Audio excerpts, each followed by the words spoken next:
आप सभी को प्रणाम, नमस्कार। निरंतर हम भगवान की दिव्य वाणी श्रीमद् भागवत गीता का श्रवण, कीर्तन, मनन कर रहे हैं। 15वें अध्याय का हमने चिंतन पिछले सप्ताह किया, जहां भगवान ने अपना रूप स्पष्ट किया और स्पष्ट करने के पश्चात अब भगवान क्षर अक्षर और पुरुषोत्तम के विषय में कहना प्रारंभ करेंगे, जो कि इस अध्याय का मुख्य विषय है। प्रमुख विषय पुरुषोत्तम योग इस अध्याय का नाम है, इसलिए मुख्य विषय पुरुषोत्तम का ही विषय है और वही हम भगवान आगे कहना प्रारंभ करेंगे। और इन 16वें से लेकर 20वें श्लोक तक भगवान पुरुषोत्तम के विषय को पूर्ण रूप से स्पष्ट कर देंगे। हालांकि श्रीमद् भागवत गीता में हम देखें तो अनेकों जगह भगवान के स्वरूप का वर्णन है, अनेकों जगह भगवान ने अपने आप को अव्यय, अविनाशी और अक्षर बताया है। परंतु फिर भी विषय को स्पष्ट करने के लिए और अर्जुन के मन में जितने भी संदेह उत्पन्न हो रहे हैं, उन सभी संदेहों को भी दूर करने के लिए भगवान ने पुनः पुरुषोत्तम योग कहना प्रारंभ किया। क्योंकि यदि हम 13वें अध्याय, 14वें अध्याय और फिर 15वें अध्याय का ज्ञान यदि संपूर्ण रूप से देखें तो बहुत ही गूढ़ ज्ञान है। हालांकि अर्जुन श्रेष्ठ श्रोता है, जैसे श्री कृष्ण श्रेष्ठ वक्ता है वैसे ही अर्जुन भी श्रेष्ठ श्रोता है, परंतु फिर भी श्रेष्ठ श्रोता के लिए भी कई बार जो अत्यंत ज्ञान में विषय होता है उसे समझने में कुछ ना कुछ परेशानी होती ही है। और उसी को स्पष्ट करने के लिए कि भगवान यहाँ पूर्ण रूप से अर्जुन को सन्मार्ग पर लाने के लिए, अर्जुन के मोह का निवारण करने के लिए अर्जुन को लगातार उपदेश दे रहे हैं। और इसलिए अब क्षर और अक्षर पुरुषोत्तम का विषय भगवान कहना प्रारंभ करेंगे। 15वें अध्याय का 16वां श्लोक से हम आज प्रारंभ करेंगे, परंतु उससे पहले अपनी मन, वाणी और बुद्धि को भगवान के श्री चरणों में समर्पित करते हुए और भगवान से कल्याण की कामना करते हुए हम सर्वप्रथम ध्यान करेंगे। ओम शुक्लांबरधरं देवं शशिवर्णं चतुर्भुजं प्रसन्नवदनं ध्यायेत् सर्वविघ्नोपशान्तये। शान्ताकारं भुजङ्गशयनं पद्मनाभं सुरेशं विश्वाधारं गगनसदृशं मेघवर्णं शुभांगं लक्ष्मीकान्तं कमलनयनं योगिभिर्यानगम्यं वन्दे विष्णुं भवभयहरं सर्वलोकैकनाथम्। सर्वमंगलमांगल्ये शिवे सर्वार्थसाधिके शरण्ये त्र्यंबके गौरी नारायणी नमोस्तुते। सर्वदा सर्वकार्येषु नास्ति तेषां मंगलम्, येषां हृदयस्तु भगवान् मंगलायतनं हरि।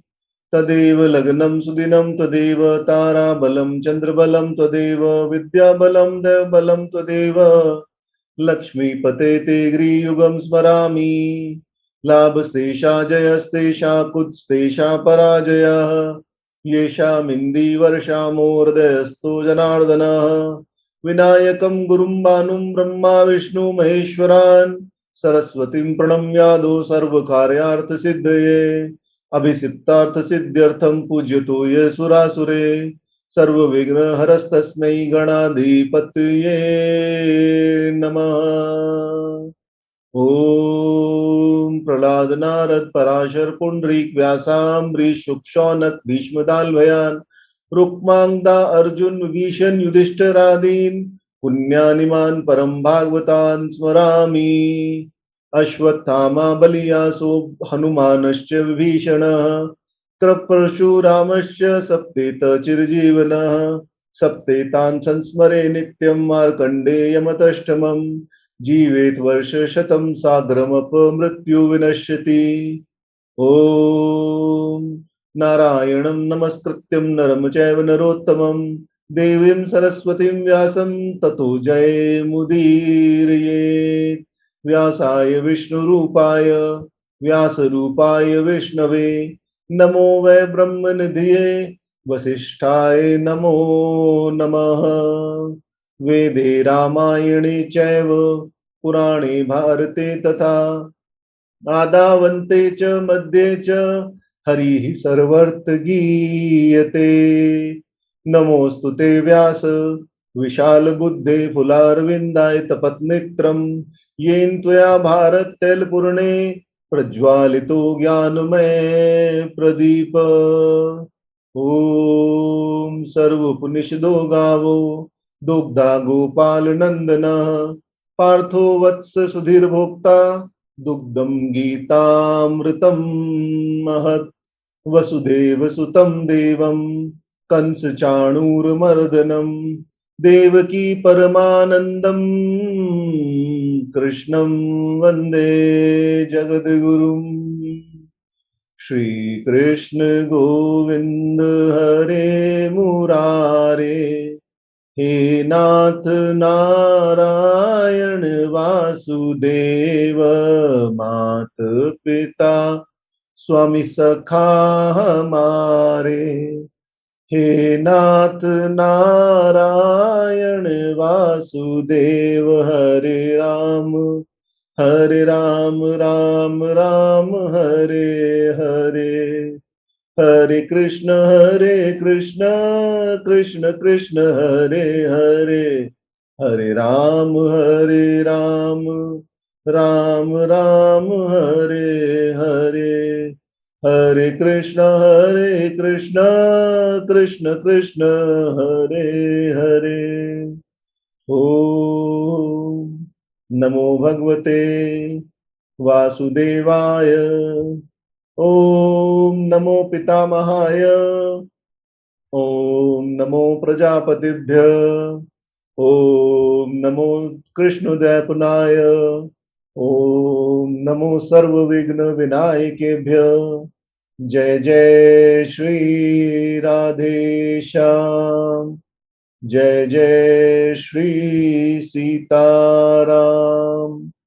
जय जय श्री राधे। हरि शरणम। तो भगवान ने 16वें श्लोक में 15वें अध्याय के शर अक्षर और पुरुषोत्तम के विषय में कहना प्रारंभ किया और सबसे पहले शर और अक्षर के विषय में कहते हुए भगवान ने कहा, द्वा इमो पुरुषो लोके शरश्च अक्षर एव च शरः सर्वाणि भूतानि कूटस्थो अक्षर उच्यते। उत्तम पुरुषो तु अन्य परमात्मा इति उदाहरत यलोकत्रयम् अविश्य विभर्ति अव्यय ईश्वर। यो लोकत्रयविश्य विभर्ति अव्यय ईश्वर। भगवान ने कहा कि लोक में शर अर्थात नाशवान और अक्षर नाश रहित दोनों ही प्रकार के मनुष्य हैं। इन संपूर्ण भूत प्राणियों के शरीर तो नाशवान और जीवात्मा को ही अविनाशी कहा जाता है। उत्तम मनुष्य तो कोई अन्य ही है, वह दूसरा ही है जिसे परमात्मा कहा जाता है, जो तीनों लोकों को अपनी माया शक्ति से अधिष्ठित कर उसका पोषण करता है और जो सबका अधिकारी है और सबका नियंता है, अर्थात सबको नियंत्रण में रखता है। इस प्रकार भगवान ने प्रकृति का अनेक प्रकार से वर्णन किया और अनेक प्रकार से वर्णन करने के पश्चात अंत में इस रहस्य विषय का स्पष्ट रूप से यहाँ कथन कर दिया और बता दिया कि इस लोक में विनाशशील और विनाश रहित दोनों ही प्रकार के जीव हैं, जिसमें आत्मा तो विनाश रहित है और जो शरीर है वह विनाशशील है, परंतु इन दोनों से उत्तम एक अन्य परमात्मा इस समस्त संसार का नियंत्रण करता है, जो अपनी माया शक्ति से अधिष्ठित होकर इस समस्त संसार को ही पोषित करता है। भगवान शंकराचार्य यहाँ इन श्लोकों को पिछले श्लोकों से ही इसकी संगति करते हुए कहते हैं कि पहले भगवान ने सूर्य चंद्र आदि विशेष विभूतियों का वर्णन किया और अब इन श्लोकों के द्वारा उपाधि शून्य परमेश्वर का तत्व से अथवा स्वरूप से भगवान यहाँ वर्णन कर रहे हैं। हालांकि ब्रह्म का स्पष्ट रूप से स्वरूप वर्णन संभव नहीं है, क्योंकि ब्रह्म जिस प्रकार से हमारे धर्मशास्त्रों में बताया गया वह विनाश रहित है, वह किसी भी वह अव्यय है, किसी भी प्रकार के व्यय से मुक्त है, किसी भी प्रकार से, और ब्रह्म समस्त संपूर्ण सृष्टि में व्याप्त है। इसलिए स्वरूप का वर्णन करना तो संभव नहीं है, परंतु यह वेदांत सम्मत सिद्धांत है जिसे भगवान यहाँ कह रहे हैं।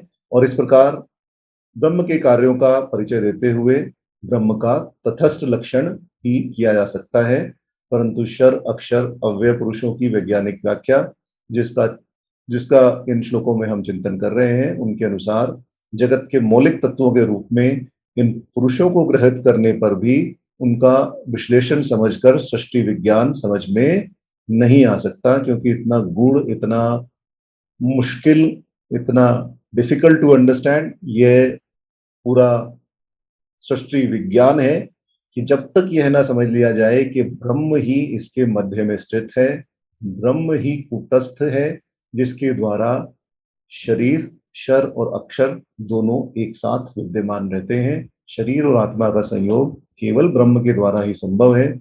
जिस समय ब्रह्म कूटस्थ की भावना शर और अक्षर से हटा देता है, तब शर और अक्षर एक ना रहकर दो अलग अलग विभूतियां बन जाती हैं। शरीर अलग हो जाता है और जो आत्मा है वो अलग हो जाती है। परंतु हाँ, इतना अवश्य कहना पड़ेगा कि भगवान ने जितना यहाँ समझाया शाब्दिक ज्ञान के द्वारा, वह भी शाब्दिक ज्ञान की सीमा ही है, क्योंकि इससे अधिक और कुछ नहीं समझाया जा सकता। पूरा विवरण तो किसी भी प्रकार से ना तो सृष्टि विज्ञान का, न ब्रह्म का, और न ही शरीर और आत्मा के विषय में कहा जा सकता है। परंतु भगवान ने यहाँ दो पुरुष बताए जिन्हें इस प्रकार समझा जा सकता है कि जगत के संपूर्ण दृश्य वर्ग को यदि हम दो भागों में विभक्त कर दें, दो राशियों में विभक्त कर दें, तो वह शर और अक्षर कहलाएगा। शर का अर्थ है शरणशील, नष्ट होने वाला। पृथ्वी, जल, तेज, वायु, आकाश, यह पंच महाभूत है।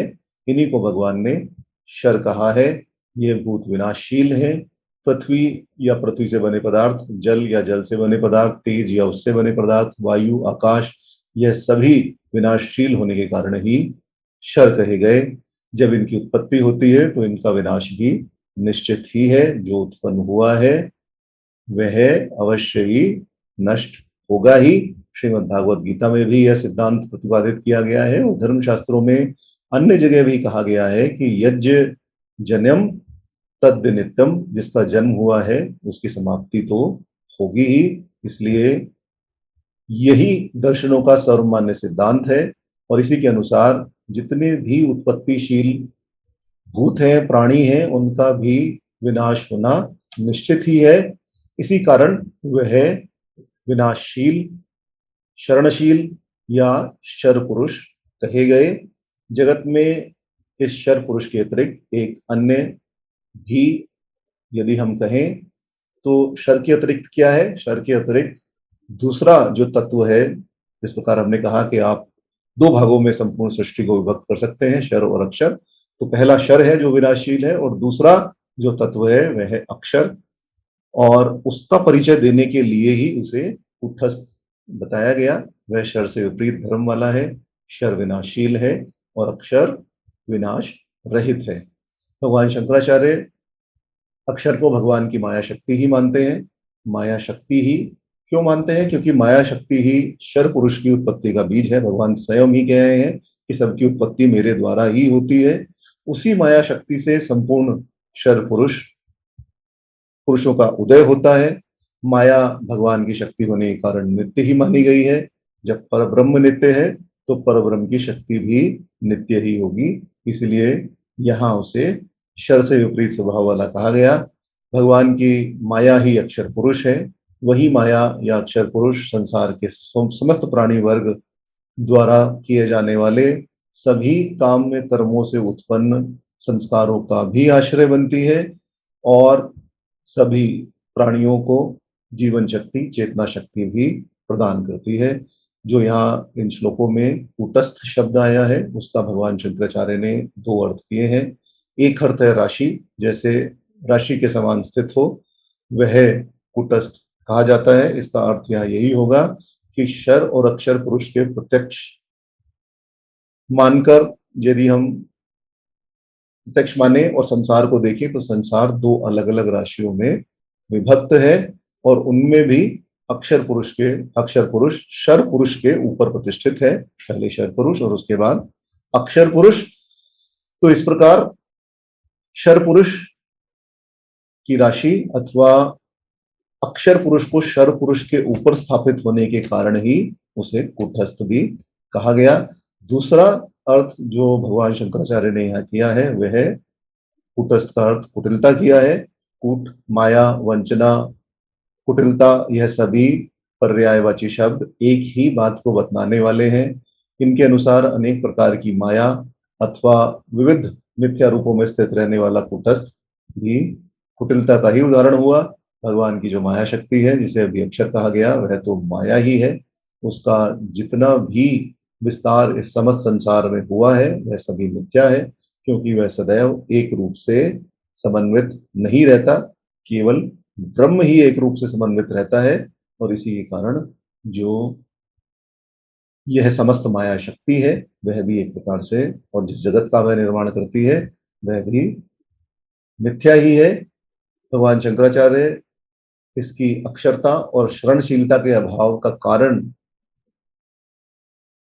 कहते हुए, उसका चिंतन करते हुए कहते हैं कि इस समस्त संसार के बीजों के अनंत होने के कारण, जैसा कि भगवान कह आए हैं कि यह प्रकृति ही योनि है और मैं ही बीज हूं जिसके द्वारा इस समस्त संसार का निर्माण होता है। तो इस प्रकार संसार के बीजों के अनंत होने के कारण वह क्षीण नहीं होता। संसार के बीजों में कोई भी एकता नहीं है। संसार के समस्त बीजों का खजाना अक्षर है। वह अक्षर है क्योंकि अक्षय है, कभी भी समाप्त नहीं होता। संसार के दृश्यमान अनंत रूपों से ही संसार बीजों के भंडार की अक्षरता अथवा अक्षता का आसानी से पता लग सकता है।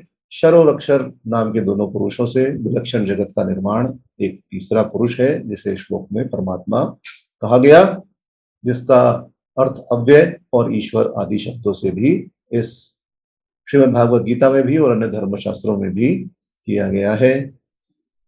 जीवात्मा प्रतिबिंब है और परमात्मा उनसे परम है, अर्थात उत्कृष्ट है। और जीवात्मा से परम होने के कारण ही जिस बिंब का प्रतिबिंब हमारे अंदर पड़ रहा है वही परमात्मा है। वह आत्मा से परम है, आत्मा का परम ध्येय है, इसीलिए परमात्मा कहलाता है। वह विनाश या व्यय से सर्वथा रहित है, इसीलिए उसे अव्यय कहते हैं। और उसके लिए ही उपनिषदों में कहा गया, पूर्णस्य पूर्णमदाय पूर्णमेवावशिष्यते, कि जब पूर्ण को निकाल दें तब भी पूर्ण ही अवशिष्ट रहता है। पूर्ण को आप विभक्त नहीं कर सकते, यही उसका अव्यक्तत्व है। वह इससे धन्य है। और इसका अर्थ यही है कि शर और अक्षर नाम की जो दो विभाजन है अथवा जो दो राशियां हैं अथवा जो उपाधियां हैं, वह इन सबसे रहित है। इसलिए इन दोनों उपाधियों के दोषों से भी वह अलग ही रहता है। वह नित्य शुद्ध बद्ध मुक्त स्वभाव वाला है। शर और अक्षर इन दोनों से उत्कृष्ट होने के कारण ही परमात्मा को ही उत्तम पुरुष भी कहा गया है।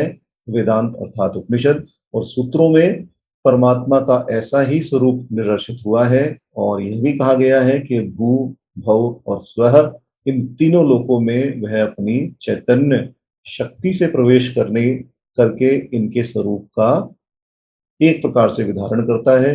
अव्यय है, विनाश रहित है, सबको ईशन करने के कारण वह ईश्वर भी कहलाता है। श्री रामानुजाचार्य का यह चिंतन है कि अचेतन अथवा जड़ पदार्थों में जो प्रतिबिंब रूपी जीवात्मा है उसे ईश्वर पुरुष कहते हैं, जो कि ब्रह्म से लेकर स्तंभ तक फैला हुआ है। वह सभी भूतों में विद्यमान है। इसलिए जीवात्मा से विद्यमान जो भूत है उन्हें ही यहाँ, जो प्राणी है उन्हें ही यहाँ शर पुरुष कहा गया। प्राणी यद्यपि अनेक है तब भी उनकी उपाधि एक ही है, इसलिए पुरुष में एकत्व का निर्देश है। इसके अतिरिक्त जो अक्षय पुरुष यहाँ बताया गया वह अचेतन के संसर्ग से सर्वथा शून्य है, वह मुक्तात्मा कूटस्थ है। मुक्तात्मा, मुक्त अवस्था को ही मुक्तात्मा कहते हैं और इसी कारण अचेतन अथवा जड़ के संयोग से दूर रहने के कारण और अचेतन के परिणाम में जो विशेष ब्रह्म आदि है उन सब की उपाधि से संयुक्त होने के कारण भी यहाँ एकत्व का निर्देश भगवान ने किया है। क्योंकि मुक्त आत्मा तो सृष्टि से अभी तक अनेक हुए होंगे, परंतु परमात्मा केवल एक ही है। स्वयं पहले भगवान ने भी पहले उनके लिए बहुवचन का निर्देश किया था, परंतु इन श्लोकों में भगवत स्वरूप बन जाने वाले व्यक्तियों के लिए बहुवचन का प्रयोग हुआ है। जैसा कि भगवान ने पहले कहा था, बहुवो ज्ञान तपसा पूता मद भागवता और मम साधर्म आगता सर्गे नोप जानते प्रलय न वधंती च। ये सभी, इन सभी का चिंतन हम पहले कराए हैं। परंतु इन श्लोकों में भगवत स्वरूप बन जाने के कारण जो व्यक्ति जो भगवत स्वरूप बन गए हैं, मुक्त अवस्था को प्राप्त कर चुके हैं, उनके लिए बहुवचन का प्रयोग यही बताता है कि मुक्तात्मा, मुक्त अवस्था भी अनेकों को प्राप्त हो चुकी थी। इसलिए अचेतन के संसर्ग से उपाधि से युक्त होने के कारण ही यहाँ एक वचन ही भगवान ने प्रयोग किया है। इस प्रकार श्री रामानुजाचार्य के अनुसार बद्ध पुरुष को शर और मुक्त पुरुष को अक्षर कहते हैं। इन दोनों बद्ध और मुक्त पुरुषों से भी विलक्षण जो तीसरा पुरुष है वही परमात्मा है। सभी धर्मशास्त्रों द्वारा यही प्रतिपादित किया जाता है कि वह उत्तम पुरुष परमात्मा ईश्वर ही मुक्त पुरुषों से विलक्षण है। अचेतन और संश्लिष्ट चेतन और मुक्त, ये तीनों ही लोक में कहे जाते हैं। अव्यय पुरुष तीनों का भरण करने वाला बताया गया, इसलिए वह इन तीनों से अलग है। इनके साथ उसका व्यय नहीं होता, इसलिए वह अव्यय है और ईशन करने के कारण ही ईश्वरत्व है। यही यहाँ श्री रामानुजाचार्य जी का चिंतन है। और इस प्रकार एक प्रकार से तीनों की विभक्ति पूर्ण रूप से भगवान ने यहाँ स्पष्ट कर दी है कि सभी प्राणियों में प्रतिबिंब के रूप में और जो आत्मा विद्यमान है वही अक्षर है और उस आत्मा का भी जो परम है वही परमात्मा है। और इस प्रकार शर, अक्षर और परमात्मा की विभक्ति भगवान ने कर दी। जिस प्रकार जल में प्रतिबिंब सूर्य अक्षर है, यदि प्रतिबिंब का नाश हो भी जाए तब भी सूर्य का नाश नहीं होता, उसी प्रकार आत्मा भी यदि किसी शरीर में विद्यमान है तो वह आत्मा विनाश रहित है, शरीर विनाशशील है। यदि जल में सूर्य का प्रतिबिंब पड़ रहा हो और उसमें एक पत्थर मार दिया जाए अथवा कुछ ऐसी ऐसी क्रिया की जाए जिससे उसका पानी व्यथित हो जाए अथवा कुछ गंदला हो जाए जिससे प्रतिबिंब साफ रूप से नजर ना आए, तब यह नहीं कहा जा सकता कि सूर्य का ह्रास हो गया। सूर्य अपनी जगह विद्यमान है, परंतु सूर्य का प्रतिबिंब उस जल में नहीं पड़ रहा। और इस अध्याय में हम देख ही आए हैं, भगवान ने स्पष्ट रूप से कहा है कि सूर्य भी मुझसे ही प्रकाश ग्रहण करता है और मेरे लोक में यह सब प्रकाशित नहीं होते। इसलिए इन तीनों का विभाजन भगवान ने इन दो श्लोकों में स्पष्ट रूप से कर दिया। परमात्मा का विषय भी समझा दिया, क्यों ईश्वर कहा जाता है यह भी बता दिया। शर और अक्षर दो प्रकार की विभक्तियों के रूप में भी संपूर्ण रूप से कह दिया और यह भी कह दिया कि शर कुटस्थ है और अक्षर कुटस्थ है और शर विनाशशील है और इस कारण अक्षर ही शर को उचित अवस्था में रखता है। यदि शरीर से आत्मा निकाल दी जाए, चेतना शक्ति निकाल दी जाए, भगवान की चेतना शक्ति हमारे शरीर में विद्यमान है, यदि वह निकल जाए तो उसके पश्चात इस शरीर में कुछ भी शेष नहीं रह जाता। न तो इंद्रियां अपना काम कर सकती है और न ही किसी और कार्य में संलग्न हुआ जा सकता है, बल्कि 3-4 दिन के बाद तो शरीर में से भी ऐसी दुर्गंध आने लगेगी कि लोग भी आसपास खड़े नहीं होंगे। यही शरीर की विनाशशीलता है। परंतु अत्यंत दुख का विषय है कि श्रीमद् भागवत गीता जैसे दिव्य ग्रंथ में दिए गए भगवान के दिव्य वाणी का ना तो हम श्रवण करते हैं, ना ही पठन करते हैं, ना ही मनन करते हैं। और जिसके कारण आप देखेंगे संसार में आधे से ज्यादा लोग केवल शरीर को ही अपना मानकर केवल शरीर की रक्षा का ही उपाय करते रहते हैं, और अपनी आत्मा को दृढ़ करने के लिए और अपनी आत्मा को उस परमात्मा में विलय करने के लिए कोई भी प्रयास नहीं करते। यह आगे 16वें अध्याय में भगवान इसका संपूर्ण रूप से वर्णन करेंगे। आसुरी संपदा, देवी संपदा का जब भगवान आगे वर्णन करना प्रारंभ करेंगे तो पूर्ण रूप से इस विषय को स्पष्ट कर दिया जाएगा कि ऐसे लोग अपने कल्याण का साधन क्यों नहीं करते।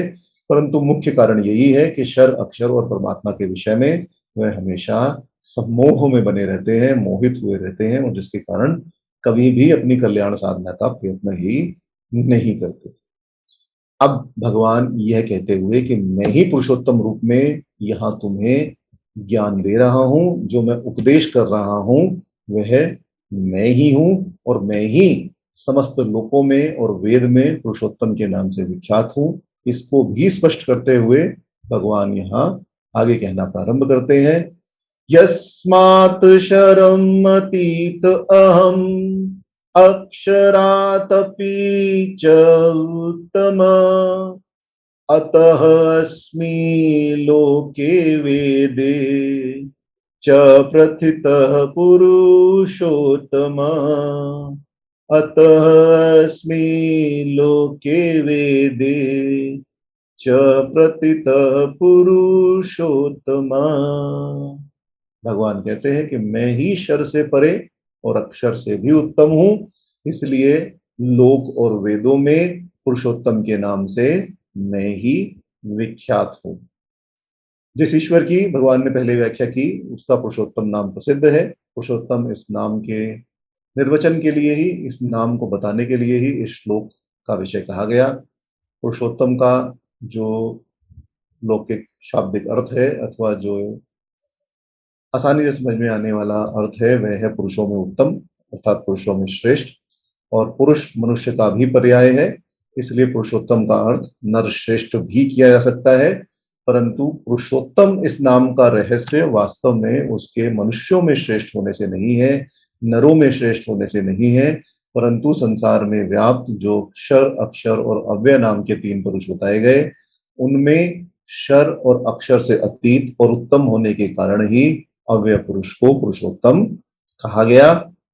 इस प्रकार भगवान यहाँ स्पष्ट रूप से सिद्ध कर देते हैं कि मैं ही इन लोकों में और वेदों में पुरुषोत्तम के नाम से प्रसिद्ध हूं। भगवान ने यह भी दिखाया कि शर पुरुष से सर्वथा संबंध रहित और मैं अत्यंत विलक्षण हूं। जो 13वें अध्याय में शरीर, क्षेत्र और क्षेत्रज्ञ का विषय कहा गया, उन तीनों गुणों के समुदाय रूप समस्त विनाशशील जड़ वर्ग से मैं सर्वथा निर्लिप्त हूं, मैं उनमें लिप्त नहीं होता। अक्षर को, अक्षर से अपने को उत्तम बताकर भगवान ने यह भी भाव दिखलाया कि अक्षर पुरुष की भांति, क्षर पुरुष की भांति अक्षर से मैं अतीत नहीं हूं, क्योंकि मेरा ही अंश होने के कारण वह अविनाशी और चेतन है, अर्थात आत्मा मेरा ही अंश है। मैं ही पुरुषोत्तम हूं, वह आत्मा मेरा ही अंश है, और उस आत्मा के मेरा ही अंश होने के कारण मुझे किसी भी प्रकार से उसका उसका विनाश नहीं किया जा सकता। किंतु उससे भी उत्तम मैं हूं, क्योंकि वह प्रकृति में स्थित है और मैं प्रकृति से परे हूं, अर्थात गुणों से मैं सर्वथा अतीत हूं। वह अल्पज्ञ है, मैं सर्वज्ञ हूं। वह नियमक है, मैं नियामक हूं। वह मेरा उपासक है, मैं उसका स्वामी हूं। मैं उसका उपास्य देव हूं। वह अल्प शक्ति से संपन्न है, मैं सर्वशक्तिमान हूं। इसलिए उसकी अपेक्षा मैं सभी प्रकार से उत्तम हूं। इसीलिए संपूर्ण जगत में, संपूर्ण वेद शास्त्रों में, संपूर्ण धर्म शास्त्रों में मैं पुरुषोत्तम नाम से प्रसिद्ध हूं। इसीलिए सब मुझे पुरुषोत्तम भी कहते हैं। तो भगवान ने यहाँ स्पष्ट कर दिया कि पुरुषोत्तम का क्या अर्थ है और किस लिए भगवान को पुरुषोत्तम कहा जाता है। श्री भगवान श्री कृष्ण यहाँ संपूर्ण रूप से यह भी स्पष्ट कर रहे हैं कि मैं ही पुरुषोत्तम हूं, मेरा ही स्वरूप आत्मा है, मेरा ही एक अंश आत्मा है जो सभी के शरीर में विद्यमान है, परंतु उस आत्मा से भी मैं परम हूं। क्यों हूं, इन सब के कारण भगवान ने यहाँ बता दिए। मैं शर से अतीत हूं, इसका अर्थ करते हुए भगवान श्री शंकराचार्य कहते हैं कि संसार रूपी वृक्ष के बीज अश्वत्थ रूप से मैं अतीत हूं। मैं इस संसार वृक्ष में नहीं आता। इस संसार वृक्ष का उद्गम मुझसे अवश्य ही होता है, परंतु फिर भी मैं इस संसार वृक्ष से अतीत हूं। मैं इस संसार वृक्ष के अंदर नहीं हूं। संसार वृक्ष का जो बीज रूप है वह अक्षर है, परंतु मैं उससे भी उत्तम हूं। और उत्तम का अर्थ यहाँ हम श्रेष्ठ भी कर सकते हैं। श्री रामानुजाचार्य अपने पिछले श्लोक के चिंतन के अनुसार ही इसका भी अर्थ करते हुए, इस श्लोक का अर्थ करते हुए भी यहाँ यहाँ यही चिंतन करते हैं कि शर पुरुष अर्थात बद्ध जीव से, भगवान यहाँ कह रहे हैं कि शर पुरुष अर्थात बद्ध जीव से मैं अतीत हूं, और अक्षर पुरुष अर्थात मुक्त जीव से भी मैं उत्तम हूं। इसलिए लोक और वेदों में मैं पुरुषोत्तम नाम से प्रसिद्ध हूं।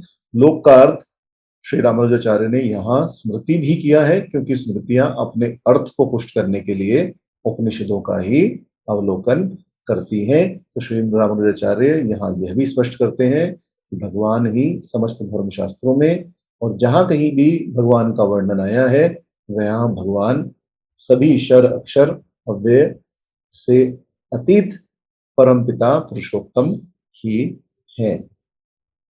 छांदोग्य उपनिषदों का एक श्लोक है जिसमें कहा गया कि ब्राह्मणों नाम सत्यमिति, कि यह जो संप्रसाद है, यह जो शरीर से उत्पन्न होकर परम ज्योति को प्राप्त और अपने स्वरूप से युक्त हो जाता है, वह यह आत्मा है, यही अमृत और अभय है, यही ब्रह्म है, ऐसा आचार्य ने कहा।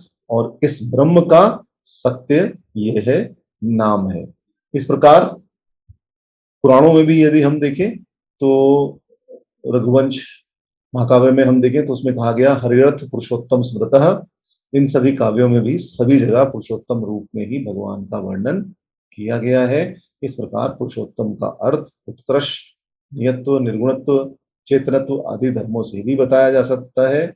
उदाहरण के लिए जिस प्रकार यदि एक चित्र दीवार पर बना दिया जाए तो दीवार की सत्ता अलग रहती है और चित्र की सत्ता अलग रहती है। वह चित्र यदि मिटा भी दिया जाए तब भी दीवार की सत्ता वही विद्यमान रहती है। इसी प्रकार वह परमात्म स्वरूप दीवार की भांति सदैव विद्यमान रहता है, चाहे उस पर कोई भी चित्रकारी कर दिया जाए और कोई भी चित्रकारी मिटा दी जाए, चाहे उसे किसी भी रंग का क्यों न बना दिया जाए, परंतु वह है वही एक अक्षर, एक परमात्मा, एक ही स्वरूप।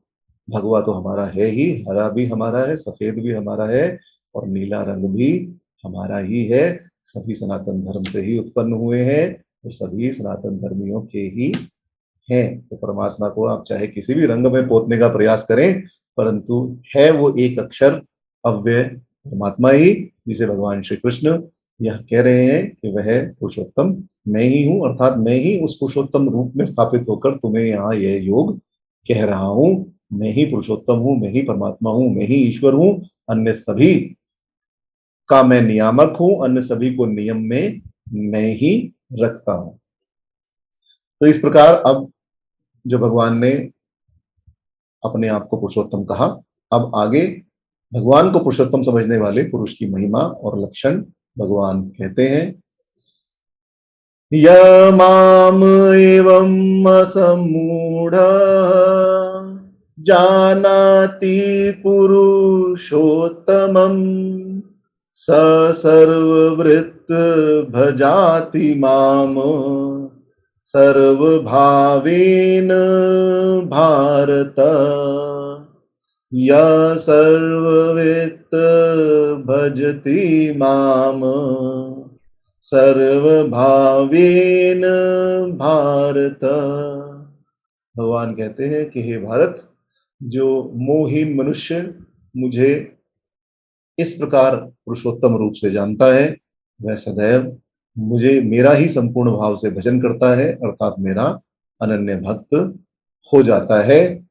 इस प्रकार संपूर्ण श्रद्धा युक्त, संपूर्ण श्रद्धा पूर्वक, बिना किसी संशय के जो यह मान लेता है कि भगवान ही सर्वशक्तिमान है, सर्वाधार है, समस्त जगत का सृजन, पालन और संहार आदि करने वाले हैं, सबके परम सुहृदय हैं, सबके एकमात्र नियंता, सर्वगुण संपन्न, परम दयालु, परम प्रेमी, सर्वंतर्यामी परमेश्वर क्षर और अक्षर दोनों पुरुषों से अतीत, उन सबसे उत्तम, गुणातीत, सर्वगुण संपन्न, साकार निराकार, व्यक्त अव्यक्त रूप परम पुरुष ही है। इनके अतिरिक्त कोई अन्य नियामक इस संसार में नहीं है। इन्हीं के द्वारा इस संसार वृक्ष की उत्पत्ति होती है और इन्हीं में इस समस्त संसार वृक्ष के प्राणियों का भाव होता है, विलय होता है। ऐसा श्रद्धा पूर्वक जो पूर्ण रूप से मान लेता है, यही एक प्रकार से भगवान को पुरुषोत्तम रूप से जानना है। जो बिना किसी संशय के, बिना किसी मोह के भगवान को साधारण मनुष्य ना मानकर साक्षात सर्वशक्तिमान पुरुषोत्तम समझता है, उसका जानना ही यथार्थ है और वही सर्वविद है। अब एक प्रकार से यह श्लोक जो भगवान ने संसार वृक्ष का वर्णन किया और जिस प्रकार से आत्मा परमात्मा अक्षर अव्यय पुरुष का वर्णन भगवान ने किया, यह उसकी फलश्रुति है। अंत में क्षर अक्षर और अव्यय के स्वरूप को जानने का कोई ना कोई फल तो अवश्य ही होना चाहिए। और भगवान यहाँ यही कहते हैं कि सबसे बड़ा फल तो यही है कि इस विषय को जानने वाला व्यक्ति सब कुछ जान लेता है, उसके लिए कुछ भी जानने योग्य शेष नहीं रह जाता। इसी के लिए श्लोक में सर्वविद शब्द का प्रयोग भगवान ने किया। उससे भी जो उत्कृष्ट फल कहा गया है वह है सर्वभाव से केवल भगवान का ही भजन करना और पुरुष त्रय का ज्ञाता सर्ववेत्ता बन जाता है। ऐसा क्यों कहा गया? क्योंकि संसार में तो ज्ञान का कोई था नहीं है, अथाह ज्ञान विद्यमान है। बड़े से बड़ा ज्ञानी पुरुष भी अपने ज्ञान की सीमा को जानता है और यह उसके स्पष्ट उसकी बातों में, उसके वचनों में स्पष्ट रूप से भाषित होता है कि वह जो भी कुछ जानता है उससे भी अधिक, लाखों गुना, हजारों गुना अधिक विषय अभी जानने योग्य बाकी है। इसलिए सर्ववेत्ता तो संसार में कोई हो ही नहीं सकता। ऐसा संभव ही नहीं है कि किसी को समस्त ज्ञान का, समस्त रूपों का ज्ञान हो जाए, सब कुछ वह जितना भी जानने योग्य है उन सबको जान जाए। तो इसका उत्तर भगवान यहाँ देते हुए स्पष्ट कर देते हैं कि जो क्षर अक्षर और परमात्मा के ज्ञान से कार्यों का ज्ञान समझ जाता है, उसे सब कुछ का ज्ञान हो जाता है। फिर वह यह समझ लेता है कि केवल परमात्मा के द्वारा ही समस्त संसार की गति चल रही है और क्षर और अक्षर पुरुष अपने अपने कार्यों में परमात्मा द्वारा प्रेरित किए जाने पर लगे हुए हैं। छांदोग्य उपनिषद में भी यह प्रसंग आता है कि जब श्वेत केतु और उद्दालक की कथा हमने पहले भी सुनी थी, तो यह भी प्रसंग आता है कि जब श्वेत केतु अपना अध्ययन समाप्त करके अपने पिता उद्दालक के आश्रम में लौटे और पिता के सामने उन्होंने अपनी पढ़ी हुई समस्त विद्याओं का अत्यंत गर्व से वर्णन किया, तब उद्दालक समझ गए कि मेरा ये बालक अपने ज्ञान के गर्व से गर्वित हो रहा है। उसका गर्व दूर करने के लिए ही उद्दालक ऋषि ने उनसे प्रश्न किया कि चलो तुमने यह सब विद्या पढ़ी, बहुत अच्छी बात है, परंतु अब यह बताओ कि क्या तुमने वह विद्या पढ़ी जिसके जान लेने पर या जिसके बिना जाने ही समस्त प्रकार की विद्याएं अपने आप ही मन में, अंतकरण में आ जाती हैं, कुछ अन्य जानने योग्य शेष नहीं रह जाता। जब श्वेत केतु ने उत्तर में कहा कि ऐसी विद्या तो मैंने पिताजी नहीं पढ़ी और अपने पिता से ही उस विद्या को प्रदान करने की प्रार्थना की, तब उन्होंने श्वेत केतु को यही सिखाया कि कारण का यदि ठीक ज्ञान हो जाए तो कार्य का ज्ञान अपने आप ही हो जाता है। इसी प्रकार यदि ब्रह्म का ज्ञान हो गया तभी संपूर्ण ज्ञान अपने आप ही हो जाता है। जिस प्रकार मिट्टी से बने हुए सभी पदार्थों का मूल कारण मिट्टी ही है और मिट्टी से बने हुए समस्त पदार्थों को कोई भी व्यक्ति यदि अपने जीवन में देख ले तो यही समझता है कि यह मिट्टी का बना हुआ ही पात्र है, परंतु अलग अलग तरीके से उसका नाम अवश्य ही लेता है। परंतु यदि उसे संपूर्ण रूप से यह ज्ञान हो गया कि यह केवल मिट्टी का बना हुआ पदार्थ है, तो वह उसे देखकर यह पहचान जाएगा कि यह मिट्टी का बना हुआ ही पदार्थ है। इसी प्रक्रिया से मनुष्य सर्ववेत्ता भी बन सकता है। संपूर्ण जगत के मूल कारण का ज्ञान यदि उसे हो गया तो फिर संसार में जानने के योग्य कुछ भी शेष नहीं रह जाता, वह सर्वविद बन जाता है, अर्थात उसे संपूर्ण ज्ञान प्राप्त हो जाता है।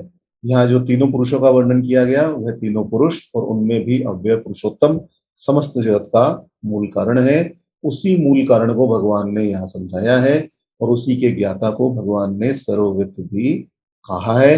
और यह कहना युक्ति युक्त भी है, क्योंकि संपूर्ण जगत के मूल कारण का ज्ञान यदि उसे हो चुका है, और ऐसा मनुष्य, ब्रह्मज्ञानी मनुष्य यदि कुछ भी करेगा तो वह भगवान की भक्ति ही होगी, भगवान का भजन ही होगा, क्योंकि सभी कार्यों को करते और उसका ध्यान पुरुषोत्तम की ओर ही रहेगा। यदि उसने यह समझ लिया कि मैं ये समस्त कार्य केवल भगवान को अर्पित करने के लिए कर रहा हूं, तब उसका ध्यान सदैव पुरुषोत्तम भगवान की ओर ही रहेगा, और तब उसका संपूर्ण कार्य ही आप कहीं भजन बन जाएगा, पूजा बन जाएगी, और वही उससे भगवान का अर्चन ही होता रहेगा। शिव स्तोत्र में एक इसी आशय का एक सुप्रसिद्ध पद है।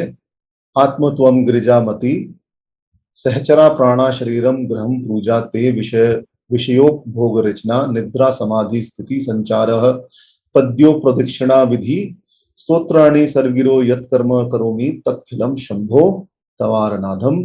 कि शंकर भगवान से भक्त कह रहा है कि हे भगवान, आप तो मेरे आत्मस्वरूप हैं, भगवती गिरजा ही मेरी बुद्धि है, मेरे प्राण ही आपके सहचर हैं, मेरा शरीर ही आपका मंदिर है, मैं जो निरंतर अनेक प्रकार के विषयों का उपभोग करता रहता हूँ वह आपकी ही पूजा है। मेरी निद्रा ही समाधि की अवस्था है। मेरे चरणों में जो भी कुछ संचार हो रहा है, अर्थात जहां कहीं भी मैं भ्रमण कर रहा हूँ, वही आपकी प्रदक्षिणा है। मैं जो कुछ भी बोलता हूँ वह सब आपकी स्तुति है। इस प्रकार हे शंभो, मैं जो भी कुछ कर रहा हूँ वह सब आपकी आराधना के अतिरिक्त और कुछ अन्य नहीं है। यही सर्वभाव से भक्ति भी कही जाती है। श्री रामानुजाचार्य का यहाँ चिंतन है कि इस श्लोक में एवं पुरुषोत्तम जानाति का तात्पर्य है कि शर और अक्षर पुरुषों से व्यापन, भरण, ऐश्वर्य आदि योगों के कारण जो व्यक्ति मुझे पृथक समझ लेता है, वह इस प्रकार के ज्ञान के मेरी प्राप्ति का उपाय होने के कारण जो कुछ जानने योग्य है वह सब समझ लेता है, जान लेता है। और इन सभी भावों में भजन करने का तात्पर्य यही है कि मेरी प्राप्ति के साधनों के रूप में जो मेरे भजन करने के अनेक प्रकार बताए गए हैं, उन सभी भजन के प्रकारों से वह सर्ववेत्ता पुरुष मेरा ही पूजन करता है, मेरा ही भजन करता है। भगवान के भजन के अनेक प्रकार शास्त्रों में वर्णित है। श्रवण, कीर्तन, नवधा भक्ति तो भक्ति संप्रदाय में प्रसिद्ध है ही। उन सभी प्रकारों के भजन को भी सर्वाभेन भजन यहाँ कहा गया, ऐसा श्री रामानुजाचार्य का यहाँ आशय है।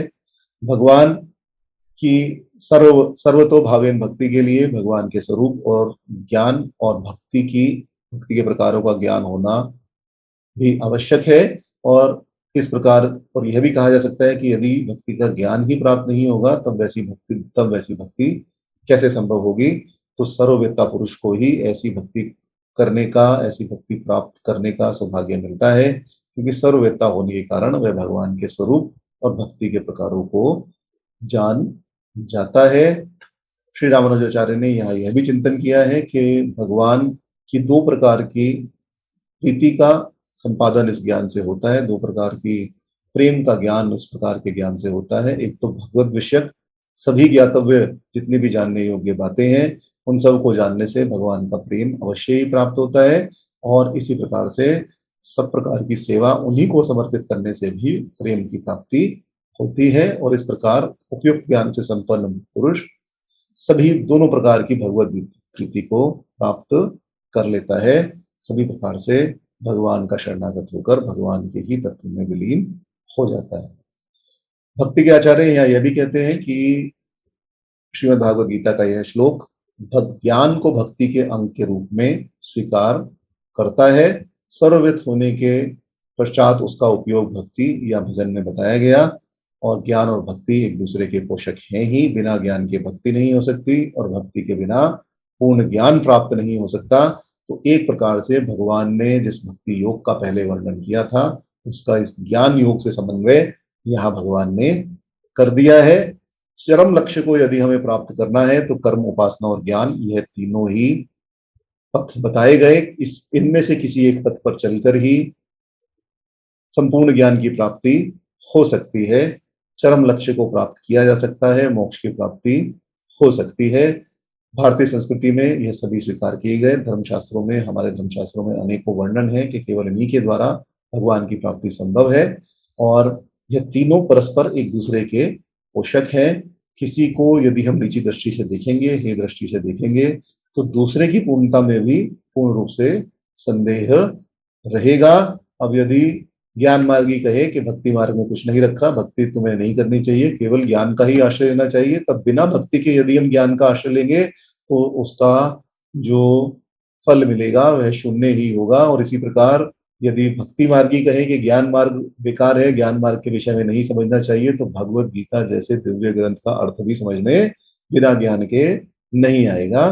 तो इसलिए श्रीमद् भागवत गीता में भगवान ने तीनों के ही समन्वय पर सभी जगह बल दिया है। हालांकि अलग अलग शतक अवश्य माने जाते हैं कि एक कर्म मार्ग है, एक भक्ति मार्ग है और एक ज्ञान मार्ग है, जिसका चिंतन हम अभी कर रहे हैं ज्ञान मार्ग का। और भक्ति मार्ग को, जैसा कि हमने प्रारंभ में इसका चिंतन किया था, कि भक्ति के शतक को कर्म और ज्ञान के बीच में रखने का भगवान का अभिप्राय यही है कि कर्म और ज्ञान में समन्वय बना रहे। तीनों एक दूसरे के पूरक हैं, तीनों एक दूसरे के विकल्प नहीं है। बिना भक्ति और ज्ञान के कर्म किया जाएगा तो उसका कोई फल प्राप्त नहीं होगा। इसी प्रकार बिना कर्म के और बिना ज्ञान के भक्ति की जाएगी तो उसका भी कोई फल प्राप्त नहीं होगा। और यदि भक्ति और कर्म के बिना ज्ञान की प्राप्ति की जाएगी तो उसका भी कोई फल प्राप्त नहीं होगा। इसलिए यहां भगवान ने स्पष्ट कर दिया कि भगवान को पुरुषोत्तम समझने वाले मनुष्य का जो समस्त जगत से प्रेम हटाकर केवल एकमात्र भगवान प्रेमास्पद परम परमेश्वर में ही प्रेम करना है। बुद्धि से भगवान के गुण, तत्व, प्रभाव, लीला, रहस्य स्वरूप और महिमा पर पूर्ण विश्वास करना है। उनके नाम, गुण, प्रभाव, चरित्र और स्वरूप आदि का श्रद्धा और प्रेम से मनन करना है, चिंतन करना है। कानों से भगवान की वाणी का श्रवण करना है, वाणी से कीर्तन करना है, नेत्रों से दर्शन करना है। उनकी आज्ञा के अनुसार सब कुछ उन्हीं को समझकर, सब कुछ उन्हीं में व्याप्त समझकर कर्तव्य कर्मों के द्वारा सभी को सुख पहुंचाते हुए उनकी सेवा आदि करना, यही एक प्रकार से भगवान का भजन करना है। इस प्रकार वह सर्वभाव से मुझे भजता है, इस वाक्य का प्रयोग करके भगवान ने पुरुषोत्तम को जानने वाले पुरुष की पहचान बता दी है। और अभिप्राय यही है कि जो भगवान को शर से अतीत और अक्षर से उत्तम समझ लेता है वह केवल भगवान का ही निरंतर भजन कीर्तन करता रहता है, यही उसकी पहचान है। इस प्रकार भगवान को पुरुषोत्तम जानने वाले पुरुष की महिमा करते हुए, मनुष्य की महिमा का वर्णन करते हुए, अब इस अध्याय में वर्णित विषय को गुह्यतम बताते हुए उसे जानने का क्या फल प्राप्त होगा, यह बताते हुए भगवान अब इस अध्याय का उपसंहार करते हैं। अब आप देखिए कि जो दूसरे अध्याय से भगवान ने कहना प्रारंभ किया, अक्षर अक्षर अव्यय पुरुषोत्तम, वह यहाँ आकर भगवान ने पूर्ण रूप से स्पष्ट कर दिया। अब प्रश्न ये भी हो सकता है कि यह पहले क्यों नहीं कहा, पहले ही क्यों नहीं बता दिया, पहले ही समझ आया था। पहले समझ नहीं आता, क्योंकि जब तक कर्म मार्ग का उपदेश ना किया जाए, जब तक भक्ति मार्ग का उपदेश ना किया जाए, तब तक ज्ञान मार्ग समझ में आ ही नहीं सकता। कर्म और ज्ञान को समझने के पश्चात कर्म मार्ग मेरा क्या है, किस प्रकार मुझे ज्ञान मार्ग पर आरूढ़ होना है, किस प्रकार मुझे उस परम परमेश्वर के ही शरणागत हो जाना है, उनके अतिरिक्त और किसी को नहीं समझना। यह प्राप्त करने के पश्चात जब हम इस संसार वृक्ष का, जब इस संसार में किस प्रकार कार्य घटित हो रहे हैं, इनका वर्णन सुनते हैं, तभी हमें उस पर पूर्ण विश्वास होता है। इसीलिए इनका वर्णन भगवान ने यहाँ किया और पहले नहीं कहा। अब आगे, क्योंकि अर्जुन भी जिस अवस्था में प्रथम अध्याय में था, अत्यंत मोहित हो रहा था, हाथ कांप रहे थे और वह रथ पर बैठ गया था, उस अवस्था से बाहर निकालने के लिए धीरे धीरे ही ज्ञान देना संभव था। यदि भगवान ये कह देते कि यह अक्षर, यह अव्यय, यह पुरुषोत्तम, तो शायद अर्जुन को भी उस अवस्था में विश्वास नहीं होता, क्योंकि भ्रमित व्यक्ति को यदि आप कोई ज्ञान की बात समझाएंगे तो उसे समझ नहीं आएगी। धीरे धीरे ही उसे मार्ग पर लाना पड़ेगा। और इसीलिए भगवान ने धीरे धीरे शनैः पंथा शनैः कंथा शनैः गिरिवर लंघनम शनैः विद्या, यह विद्या भगवान ने धीरे धीरे ही दी है। आप यदि ग्रेजुएशन करना चाहें तो यह संभव नहीं है कि 5 साल का बच्चा सीधा जाके 12वीं के एग्जाम दे और उसके बाद ग्रेजुएशन में एडमिशन लेके अगले साल ग्रेजुएशन भी खत्म कर ले, ये पॉसिबल नहीं है।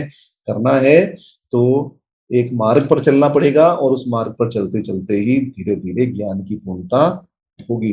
यही भगवान ने यहाँ श्रीमद् भागवत गीता में किया है, जो मुझे आशा है कि आपको अब यहाँ स्पष्ट हो गया होगा कि 7वें अध्याय से भगवान ने जिस, अथवा 7वें अध्याय में कहा, 9वें अध्याय में कहा, 10वें अध्याय में कहा, 11वें अध्याय में कहा, तो इन अध्यायों में जो भगवान ने कहा मैं तुम्हें गुह्यतम ज्ञान प्रदान करूंगा, जिसके ज्ञान के पश्चात तुम्हें कुछ और जानना शेष नहीं रह जाएगा, उसका यहाँ उपसंहार भगवान ने कर दिया है इस श्लोक के द्वारा।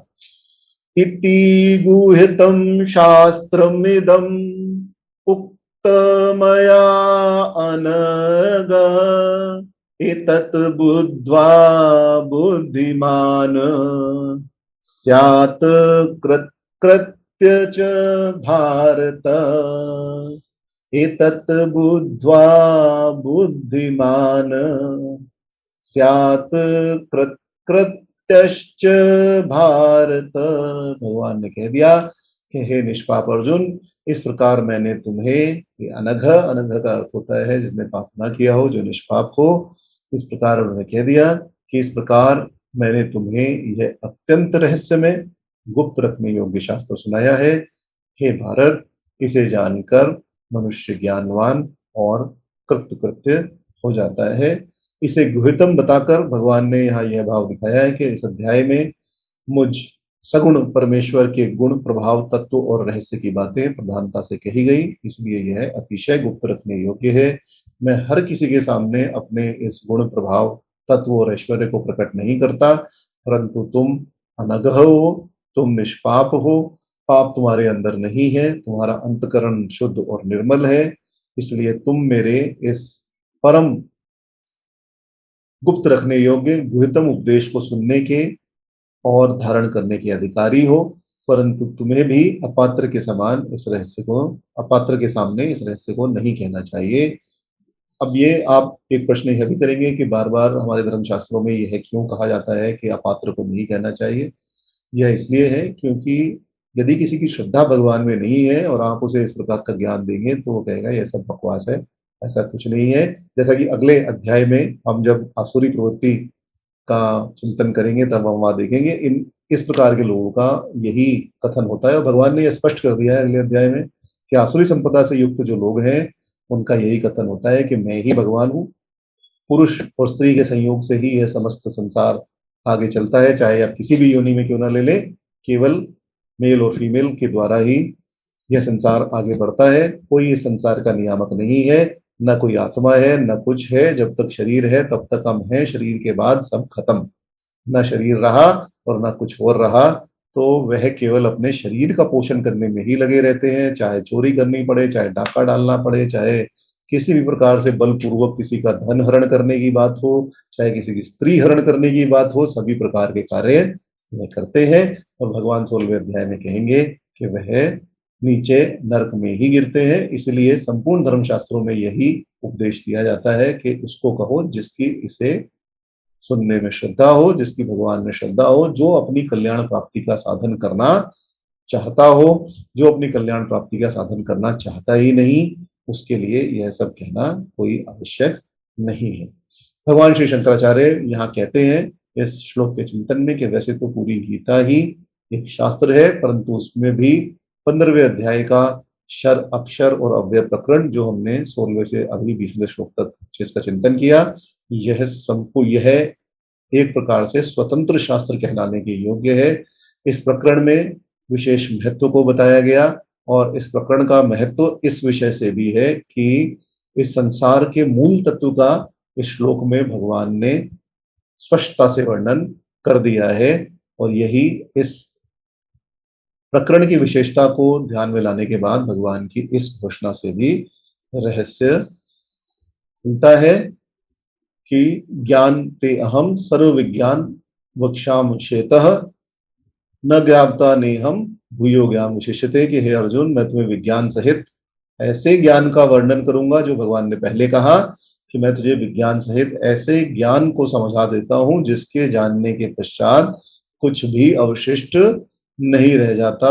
भगवान की इस प्रकार की घोषणा पहले अवश्य ही संदेह में डालती है कि क्या भगवान ऐसा कोई ज्ञान प्रदान करेंगे, क्या ऐसा कोई ज्ञान हो सकता है जिसे प्राप्त करने के पश्चात कुछ भी जानने योग्य शेष नहीं रह जाता। क्या भगवान केवल यहाँ अर्जुन को युद्ध मार्ग में लगाने के लिए ऐसा कह रहे हैं कि मैं तुम्हें ऐसा ऐसा ज्ञान दूंगा जिसके द्वारा कुछ भी जानने योग्य शेष नहीं रहेगा। तो यदि हम स्वतंत्र रूप से उस श्लोक को पढ़ें जहां भगवान यह प्रतिज्ञा करते हैं, तेहम ज्ञानम ज्ञानम तेहम सर्व विज्ञानमिदं वक्ष्यामि चेत, तब वह यही लगता है कि यह एक प्रकार से अतिशयोक्ति है, क्योंकि संपूर्ण संसार के ज्ञान को प्राप्त करना कैसे संभव हो सकता है।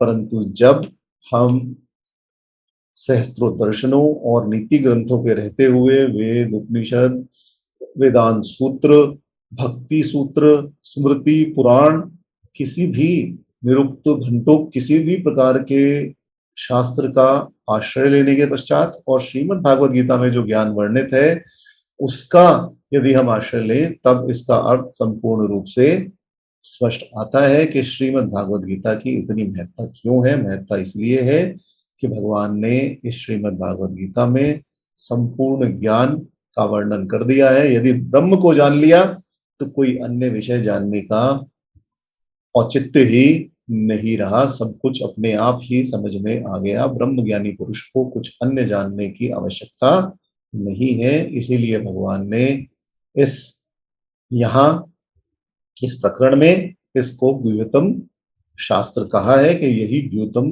ज्ञान है जिसको मैंने तुम्हें कहने के लिए कहा था।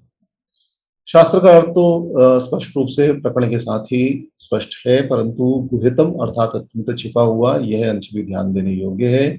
अन्य देशों से भारत में जो विद्या के विषय में विशेषताएं हैं उनमें भी एक बड़ी विशेषता यही है, जैसा कि हम कह रहे थे, कि यहाँ विषयों को गुप्त रखने का आश्रय है। और इस बात को लेकर अनेक पश्चिमी विद्वान भी भारतीय धर्मशास्त्रों पर यह आक्षेप करते हैं कि इन विद्याओं को गुप्त रखने से केवल एक वर्ण विशेष को, केवल एक जाति विशेष को और वर्ग विशेष व्यक्तियों को ही स्वार्थ प्रायता कारण है। और जहां भी यह सब श्लोक आए हैं यह सब प्रक्षिप्त है। कुछ लोग ऐसे भी कहते हैं कि विद्या को गुप्त रखना अपने भीतर अज्ञान को छिपाए रखने का भी एक कारण हो सकता है। परंतु और यदि यह सभी सर्वसाधारण के सामने खोल दी जाए तो उनके अज्ञान की पोल खुल जाती है, ऐसा भी कुछ विदेशी विद्वानों का चिंतन है। परंतु यह सब आक्षेप कोरे हैं। जब ब्रह्म के विषय में जानने की के प्रयास ही नहीं किया गया, तब तब क्या करें? तब हम यही कह देते हैं कि वो तो ऐसे ही है, उसके अंदर तो कुछ खास है नहीं, मैंने पढ़ा तो था पर मुझे तो कोई ऐसा ज्ञान प्राप्त नहीं हुआ कि ऐसा हो, तो उसे गुह्यतम क्यों कहा गया? भैया पढ़ा ही नहीं तो कहां से पता लगेगा। अब विदेशी विद्वानों का तो यह भी मत था कि श्रीमद् भागवत गीता का जो जिस प्रकार से श्रीमद् भागवत गीता का वर्णन हुआ, यह तो भगवान श्री कृष्ण की वाणी ही नहीं है। यह तो ईसा मसीह के जन्म के उपरांत लिखी गई, यह तो हाल फिलहाल में लिखा गया ग्रंथ है। पहले तो ऐसी कोई वाणी ही उपलब्ध नहीं थी। अनेकों प्रकार की रिसर्च की गई और रिसर्च करने के बाद जब यह सामने आया कि भैया ऐसा नहीं है, श्रीमद् भागवत गीता तो पहले भी थी और ईसा मसीह का जन्म बाद में हुआ, तब उन्होंने ये कहना प्रारंभ कर दिया कि ये तो प्रक्षिप्त है, इसमें तो कुछ अच्छा ज्ञान है नहीं, कह नहीं सकते भगवान की वाणी है या नहीं। तो ना काम करने के सौ बहाने और किसी को नीचा दिखाने के सौ बहाने। तो इसी प्रकार से वह उस स्थान पर पहुंचने में अक्षम में होने के कारण, क्योंकि क्योंकि जब तक पूर्ण रूप से भगवान के प्रति श्रद्धा नहीं दिखाई जाएगी, जब तक पूर्ण रूप से भगवान के प्रति समर्पित नहीं हुआ जाएगा, तब तक पूर्ण ज्ञान का उदय नहीं होगा। और ऐसे मनुष्य जो केवल कोरे ज्ञान के लिए इस प्रकार धर्म ग्रंथों का वर्णन करते हैं, वह उस स्थान पर नहीं पहुंच पाते जहां एक श्रद्धा युक्त मनुष्य पहुंच सकता है। और इसी कारण वह अल्पज्ञ व्यक्ति इस प्रकार के ग्रंथों से घबराते भी हैं कि इतना दिव्य ज्ञान इन ग्रंथों में है, हमारा ग्रंथ इनके सामने कुछ भी नहीं है, और इसीलिए इसकी निंदा भी करते हैं। और हमारे यहाँ तो एक उक्ति है ही कि अशक्त्या संपदम गंतु ततो निंदा प्रकुवर्तते, कि यदि अशक्त हो तो अपनी निंदा तो वह निंदा करने लग जाता है। यदि वह कुछ प्राप्त न कर पाए तो अंगूर खट्टे ही हैं, अंगूर मीठे नहीं है। और इसलिए ना उसकी जिज्ञासा बढ़ती है, ना श्रद्धा होती है, ना ही वह उस स्थान पर पहुंच पाता है जहां उसे पहुंचना चाहिए। परंतु यहाँ अर्जुन इस विषय को जानने के उपयुक्त अधिकारी हैं और यह तो कहने की आवश्यकता ही नहीं है, भगवान ने उन्हें विश्व रूप भी दिखा दिया। इसलिए शास्त्रों के समस्त रहस्य को खोलकर समझाना भगवान ने यहाँ उपयुक्त समझकर यह गुह्यतम शास्त्र भी अर्जुन के सामने प्रदर्शित कर दिया। और यहाँ भारत और अनग दो प्रकार के शब्द कहकर भगवान ने इन संबोधनों से अर्जुन की योग्यता को स्वयं ही प्रमाणित कर दिया कि तुम इस ज्ञान को प्राप्त करने के उचित अधिकारी हो, तुम निष्पाप हो और भरत वंश में उत्पन्न हुए हो, तो पुण्य कुल में उदित होने के कारण तुम्हारा पूर्ण रूप से यह अधिकार बनता है कि तुम उस ज्ञान को प्राप्त कर सको। श्री रामानुजाचार्य यह कहते हैं कि भगवान को प्राप्त करने के लिए जिस बुद्धि या बुद्धि योग की अपेक्षा होती है वह इस ज्ञान से प्राप्त हो सकता है। इसके अतिरिक्त जो भी कुछ कर्तव्य कर्म है वह सभी इस ज्ञान से पूरा हो जाता है। पहले भी भगवान ने कहा है कि सर्व कर्मा अखिलम पार्थ ज्ञान परि समाप्त से, अर्थात हे पार्थ समस्त ज्ञान में समस्त कर्म समाप्त हो जाते हैं। कर्मों के चित्त शुद्धि प्राप्त करके ज्ञान प्राप्ति की योग्यता ही संपादित की जाती है और ज्ञान प्राप्ति के बाद ही कृतकृत्यता संपूर्ण रूप से कल्याण की भावना और या संपूर्ण रूप से कल्याण संभव हो पाता है। इस श्लोक के आरंभ में जो इति शब्द आया है, यदि आप देखें तो भगवान ने कहा कि इति गुह्यतम शास्त्रम इदम उक्ता मया इदम उक्तम मया अनघ।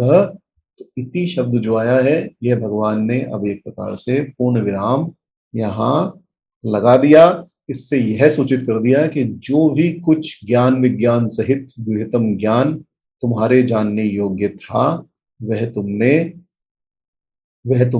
मैंने प्रदान कर दिया। जिसकी मैंने संकल्प लिया था वह संकल्प अब यहाँ पूर्ण हो गया और समस्त गुह्यतम ज्ञान की प्राप्ति मैंने तुम्हें करा दी है।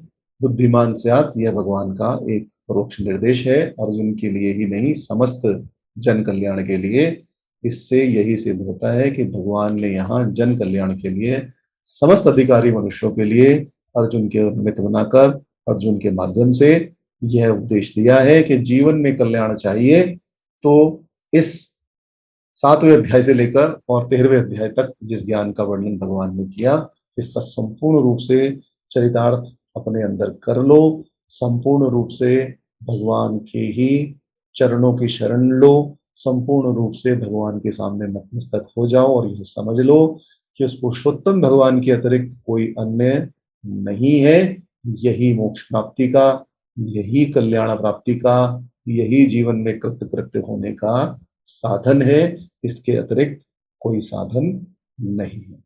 तो यह कहकर भगवान यहाँ अपनी वाणी को विराम देते हैं। गुह्यतम ज्ञान का भगवान ने गुह्यतम ज्ञान अर्जुन को दे दिया, परंतु अब भी कुछ प्रश्न शेष रह गए जिन्हें अर्जुन आगे पूछेंगे। एक प्रश्न यह भी आता है कि जब गुह्यतम ज्ञान बता दिया तो ज्ञान योग का यही क्यों नहीं संपादन कर दिया, क्योंकि अभी जो सूत्र रूप में भगवान ने यहाँ बताया है कि कुछ लोग ऐसे होते हैं जो लोग नहीं मानते, उनके विषय में आगे भगवान अभी जो श्रद्धा से युक्त नहीं है परंतु श्रद्धा से पूर्ण रूप से विमुक्त है, उन्हें कोई लेना देना नहीं है कि संसार में ऐसी कोई शक्ति है, वह कैसे होते हैं, क्या उनके गुण और अवगुण हैं, संपूर्ण रूप से अर्जुन को यह समझ आ जाए और अर्जुन के मन में संदेह भी ना रहे कि मैं यह ज्ञान प्राप्ति का अधिकारी हूं या नहीं हूं। इसी विषय को भगवान अब आगे 16वें अध्याय में कहना प्रारंभ करेंगे। इसलिए अंत अभी यहाँ नहीं है, अर्जुन के मन में प्रश्न है, अर्जुन वह प्रश्न पूछेंगे और भगवान उनके विषय में आगे कहना फिर से प्रारंभ करेंगे। पहले भगवान स्वयं ही बताएंगे कि किस प्रकार से अधिकारी और अनाधिकारी पुरुषों की संगति होती है, और इस विषय में 16वां अध्याय हम प्रारंभ करेंगे।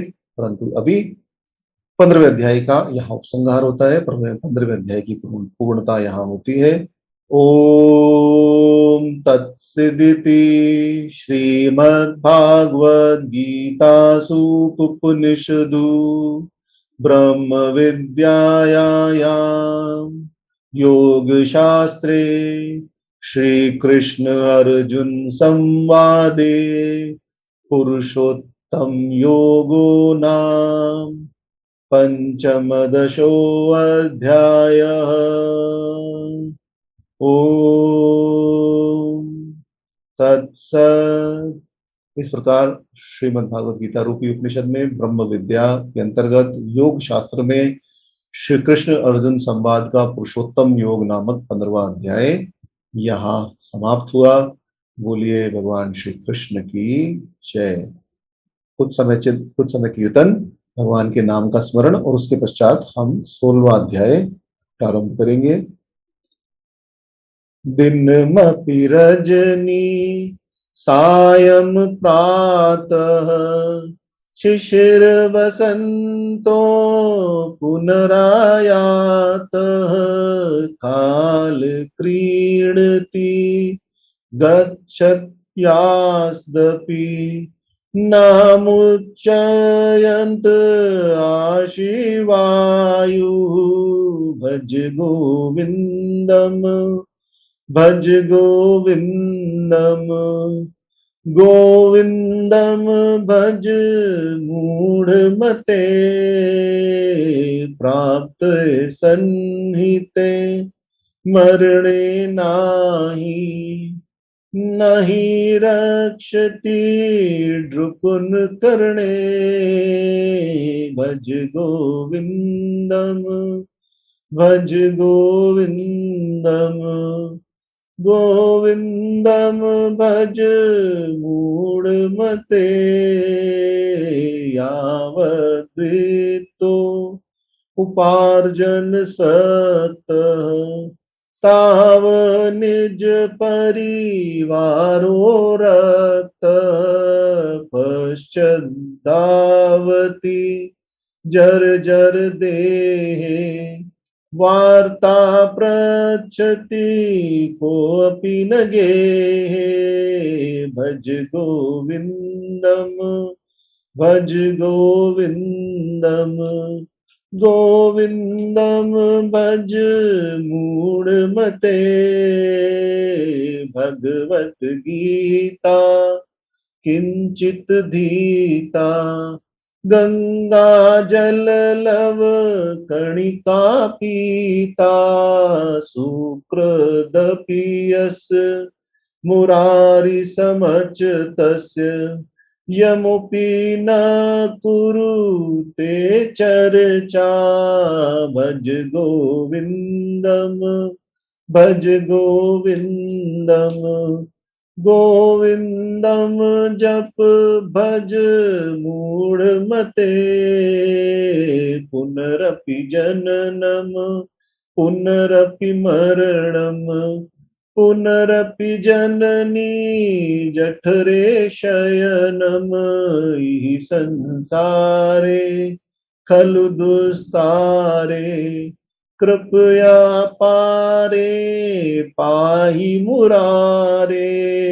भज गोविन्दम भज गोविन्दम गोविन्दम भज मूढ़मते भज गोविन्दम भज गोविन्दम गोविन्दम भज मूढ़मते गेयम गीता नाम सहस्रम ध्येयम श्रीपति रूप सजृसम नेयम सज्जन संगे चेतम देयम दीन जनाय च वेतम भज गोविन्दम भज गोविन्दम गोविन्दम भज मूढ़मते कुरुते गंगा सागर गमनम व्रत परिपालम अथवा दानम ज्ञान वीनन सर्वमनेनन मुक्ति न भवति जन्म शतेन भज गोविन्दम भज गोविन्दम गोविन्दम भज मूढ़मते भज गोविन्दम भज गोविंदम गोविंदम भज मूढ़मते। श्री हरि शरणम। 16वां अध्याय देवसुर संपत्ति भाग योग का हम प्रारंभ करेंगे। एक चीज जो मैं आपको अब बता दूं, ज्ञान का जो गूढ़ विषय था वह एक प्रकार से भगवान ने जैसा अपनी वाणी से कहा कि समाप्त हो गया। जो जो भगवान ने पहले बताया किस प्रकार 3 गुणों का विभाग है, किस प्रकार 3 प्रकार के मनुष्य इस संसार में पाए जाते हैं। फिर भगवान ने क्षर अक्षर विभाग योग का वर्णन किया। और यदि हम पहले से देखें, यदि हम देखें जहां से 12वें अध्याय से 13वें अध्याय से जहां से विषय का प्रारंभ हुआ, तो सबसे पहले भगवान ने क्या कहा? सबसे पहले भगवान ने क्षेत्र क्षेत्रज्ञ विभाग योग बताया। 12 अध्याय में भक्ति योग बताने के पश्चात क्षेत्र क्षेत्रज्ञ विभाग योग समझाया। अत्यंत ही गूढ़ विषय है, अत्यंत ही मुश्किल से समझ में आने वाला है।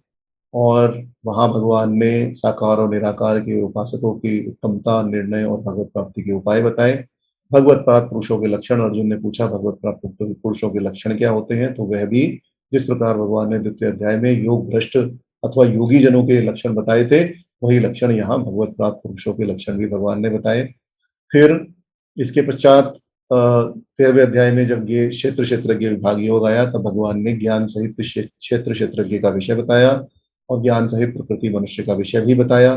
फिर गुणत्रय विभाग योग आया। भगवान ने बताया कि किस प्रकार प्रकृति मनुष्य से, पुरुष से संसार की उत्पत्ति होती है, सत्व रज तम तीनों गुण क्या है, किस प्रकार वह कार्य करते हैं, भगवत प्राप्ति का क्या उपाय है और गुणातीत मनुष्य के क्या लक्षण है, यह भी भगवान ने बताया।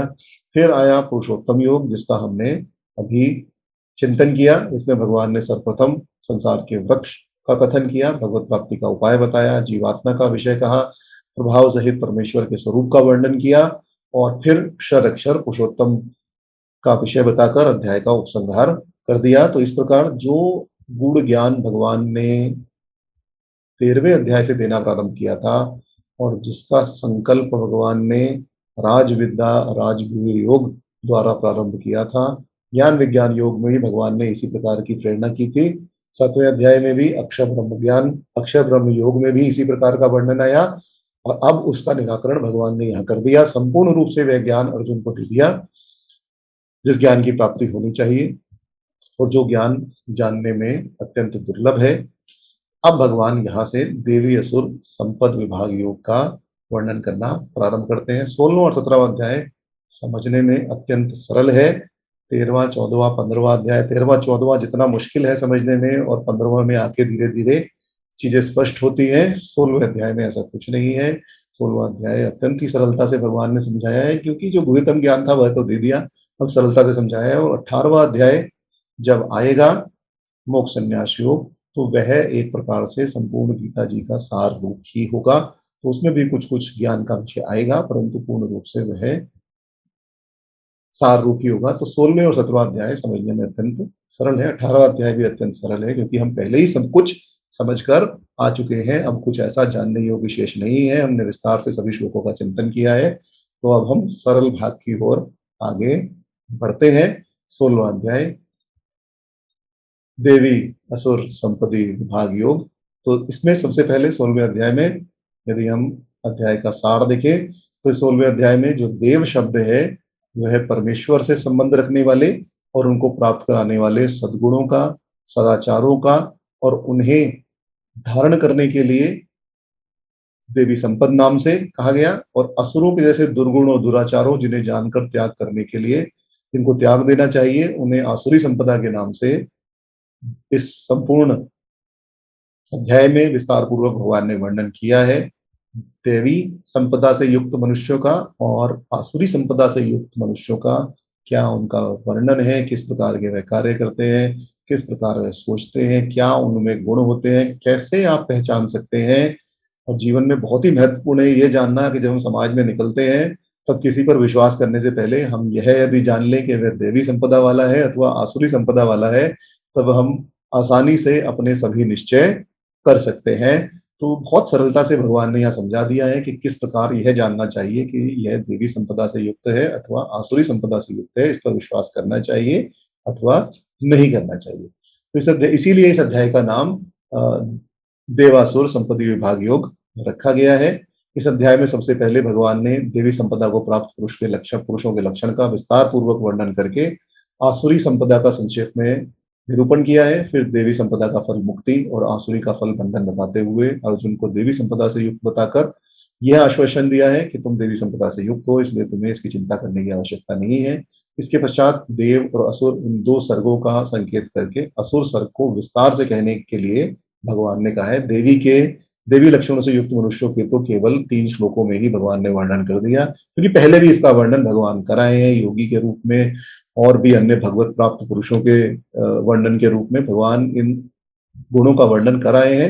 यहाँ संक्षेप से उसे समझा देते हैं, परंतु आसुरी का वर्णन अभी तक नहीं हुआ, तो उसको विस्तार से समझाने के लिए भगवान यहाँ विस्तार पूर्वक अर्जुन को सुनने के लिए निर्देश देते हैं और आसुरी प्रकृति वाले मनुष्यों के दुर्भाव, दुर्गुण और दुराचार का और उन लोगों की दुर्गति के विषय में भी भगवान कहते हैं। फिर आसुरी संपदा के प्रधान काम, क्रोध, लोभ को नरक के द्वार बताकर उनसे छूटे हुए साधक को निष्काम भाव से देवी संपदा के साधनों द्वारा परम गति की प्राप्ति दिखाते हैं और फिर शास्त्र विधि का त्याग करके इच्छानुसार कर्म करने वालों की निंदा करने के पश्चात शास्त्रानुकूल कर्म करने की प्रेरणा देते हुए इस अध्याय का उपसंहार करते हैं। इस प्रकार 7वें अध्याय के 15वें श्लोक में तथा 9वें अध्याय के 11वें और 12वें श्लोक में भगवान ने कहा था कि आसुरी और राक्षसी प्रकृति को धारण करने वाले मूढ़ मेरा भजन नहीं करते। अब प्रश्न यही आता है कि जब भगवान ने कह दिया कि गौतम ज्ञान मैंने बता दिया, तब आगे और स्पष्ट करने की क्या आवश्यकता थी? तो आवश्यकता यही थी कि कुछ विषय अभी भी रह गया जिसका संपूर्ण रूप से निरूपण नहीं हुआ, संपूर्ण रूप से जगत का कल्याण हो जाए। 7वें अध्याय के 15वें श्लोक में भगवान ने कहा, 9वें अध्याय के 11वें श्लोक में कहा, 12वें अध्याय के 12वें और 11वें और 12वें श्लोक में भगवान ने कहा कि आसुरी और राक्षसी प्रवृत्ति को धारण करने वाले मूढ़ मेरा भजन नहीं करते, परंतु केवल मेरा तिरस्कार करते हैं। और 9वें अध्याय के 13वें और 14वें श्लोक में भी कहा कि देवी प्रकृति से युक्त महात्मा जन मुझे सब भूत आदियों का, सभी प्राणियों का और अविनाशी समझकर अनन्य प्रेम के साथ मेरा भजन करते हैं। परंतु वहां अन्य प्रसंग चल रहा था, इसके कारण वहां देवी और आसुरी प्रकृति के लक्षणों का वर्णन भगवान ने नहीं किया। फिर 15वें अध्याय के 19वें श्लोक में भगवान ने कहा कि जो ज्ञानी महात्मा मुझे पुरुषोत्तम जानते हैं वह सभी प्रकार से मेरा भजन करते हैं। इस पर स्वाभाविक ही भगवान को पुरुषोत्तम जानकर सर्वभाव से उनका भजन करने वाले देवी प्रकृति युक्त महात्माओं के विषय में और उनका भजन न करने वाले आसुरी प्रकृति युक्त अज्ञानी मनुष्य के क्या लक्षण है, यह जानने की इच्छा होती है। इसीलिए भगवान दोनों के लक्षण और स्वभाव का विस्तार पूर्वक वर्णन करने के लिए यहाँ ये 16वें अध्याय का वर्णन करना प्रारंभ करते हैं। इस अध्याय की व्याख्या के प्रारंभ में ही अनेक महात्माओं ने चिंतन किया है और इस अध्याय की इसी प्रकार से संगति लगाई है। श्री भगवान शंकराचार्य मोक्ष की प्राप्ति ही श्रीमद् भागवत गीता को प्रधान विषय मानते हैं, इसलिए उन्होंने कहा है कि देवी संपत्ति का अनुष्ठान या उसका प्राप्त होना मोक्ष का उपाय है। उसको प्राप्त हो करने के पश्चात ही मोक्ष की प्राप्ति हो सकती है। इसलिए मोक्ष की इच्छा रखने वाले पुरुष को, मनुष्यों को देवी संपत्ति को प्राप्त करने की निरंतर चेष्टा करनी चाहिए।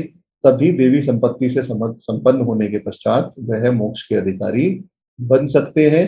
मोक्ष के अधिकार की सिद्धि हालांकि केवल देवी संपत्ति को प्राप्त करने से नहीं हो सकती, परंतु देवी संपत्ति प्राप्त करने के पश्चात मोक्ष की प्राप्ति संभव है।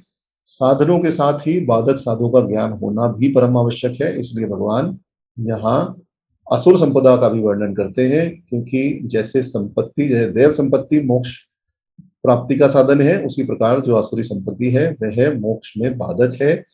जिस प्रकार देवी संपत्ति को प्राप्त करना मोक्ष प्राप्त करने वाले मोक्षों के लिए आवश्यक है, उसी प्रकार आसुरी संपत्ति से बचना भी उतना ही आवश्यक है जितना देवी संपत्ति को ग्रहण करना।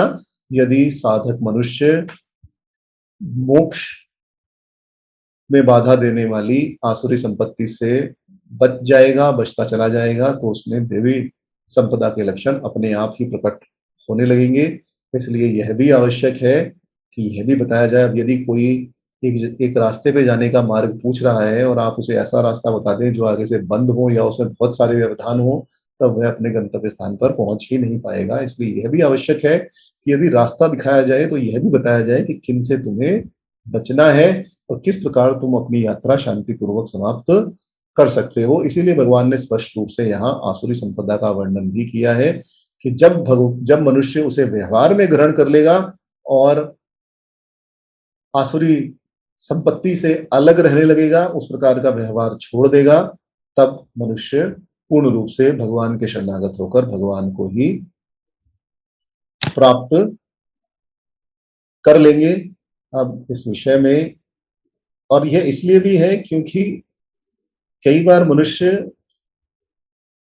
जिस बात को देवी संपदा समझकर अपने आप को अनुग्रहित समझता है, व्यवहार में उसे ग्रहण कर लेता है, परिणाम में वह वैसी नहीं होती। परिणाम में वह आसुरी संपत्ति ही प्रमाणित होने लगती है। और जब जब तक मनुष्य को उसके यथार्थ स्वरूप का ज्ञान होता है, तब तक वह उसमें इतना अधिक फंस जाता है, इतना अधिक पीछा छुड़ाना यदि चाहे भी तब भी पीछा नहीं छुड़ा सकता। इसलिए क्योंकि वह पूर्ण रूप से उसे अपने प्रभाव में ले लेती है कि मनुष्य तब चाहते हुए भी उससे अपना पीछा नहीं छुड़ा सकता। इसलिए दोनों देवी और आसुरी संपदा का ज्ञान, क्या हमें करना चाहिए, क्या हमें नहीं करना चाहिए, इसका ज्ञान संपूर्ण रूप से होने पर ही हम उस ज्ञान को ग्रहण कर सकते हैं या उस रास्ते पर चल सकते हैं जहां हमें चलना चाहिए। उस रास्ते पर नहीं चल सकते, नहीं चलना चाहिए, उस रास्ते पर नहीं जाते। अब एक इसमें एक कथा है कि एक बार गुरु और शिष्य गंगा नदी पार कर रहे थे। वर्षा का समय था। गंगा जी अपनी संपूर्ण पूर्ण अवस्था में थी, बड़ी हुई थी। और गुरु और शिष्य ने दोनों ने पहले वहां स्नान किया। स्नान करने के पश्चात दोनों पूजा करने के लिए बैठे और कहा कि फिर गंगा जी को पार करेंगे। तब वहां पूजा करते हुए बैठे हुए गुरु जी ने देखा कि गंगा जी में एक काले रंग का कंबल बहता हुआ आ रहा है। उन्होंने शिष्य को निर्देश दिया कि भैया वर्षा ऋतु है, हमारे पास एक लंगोटी के अलावा और कुछ है नहीं, इस कंबल को निकाल लाओ। हमें तो वैसे भी जल में कूदना ही है थोड़ी देर के बाद पार करने के लिए, तो तुम इस कंबल को निकाल लाओ, दोनों का कल्याण इसमें हो जाएगा। शिष्य आज्ञाकारी था, वह बहती हुई नदी में कूद पड़ा, गंगा जी में कूद पड़ा और तैरकर उसने कंबल को अपने हाथ से पकड़ लिया। परंतु वह कंबल नहीं था, भालू था, जिसने खुद भी शिष्य को पकड़ लिया।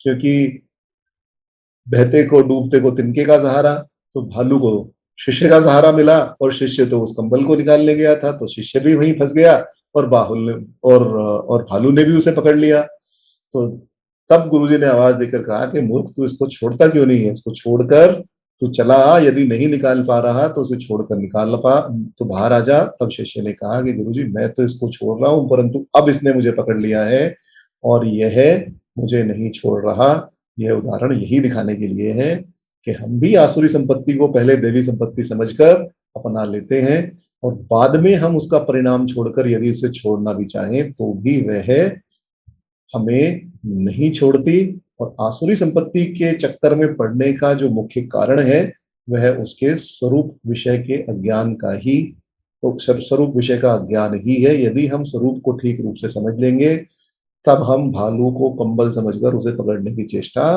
नहीं करेंगे, क्योंकि हमें पता होगा कि यह करने से तो हमारा ही सर्वनाश होगा, न तो कंबल मिलेगा और न ही वापस जमीन पर आ पाएंगे। क्योंकि अब तो भालू ने पकड़ लिया, अब जहां भालू बहेगा वहां शिष्य भी उसके साथ ही बहेगा।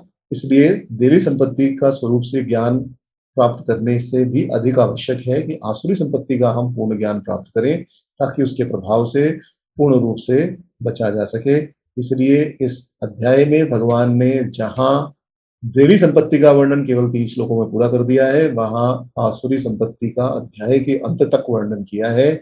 उन्होंने आसुरी संपत्ति वाले मनुष्यों के मनोभावों का, उनके व्यवहारों का, यहाँ तक कि उनके जो खाने के पदार्थ हैं, भोज्य पदार्थ हैं, उनका भी पूर्ण रूप से वर्णन करके, पूर्ण रूप से उनकी पहचान बताकर उनसे बचने का उपाय बताया है। अब मनुष्य को आप देखें तो मनुष्य तो पूर्ण रूप से बुद्धिजीवी ही है, परंतु बुद्धि रखने वाले न तो इस ज्ञान को समान रूप से प्राप्त कर सकते हैं और न ही समान रूप से उन्हें अपने जीवन में कृतकृत्यता का ही प्राप्त हो सकती है, क्योंकि इस विषय में समान अधिकार नहीं रहता। जिनका जन्म देवी संपत्ति में हुआ है और जन्म के बाद जो देवी संपत्ति में ही जिनका लालन पालन हुआ है, उनको इस विषय में जानने का अधिकार है। और इसी बात को बताने के लिए भगवान यहाँ देवी और आसुरी संपत्ति का विवरण दे रहे हैं।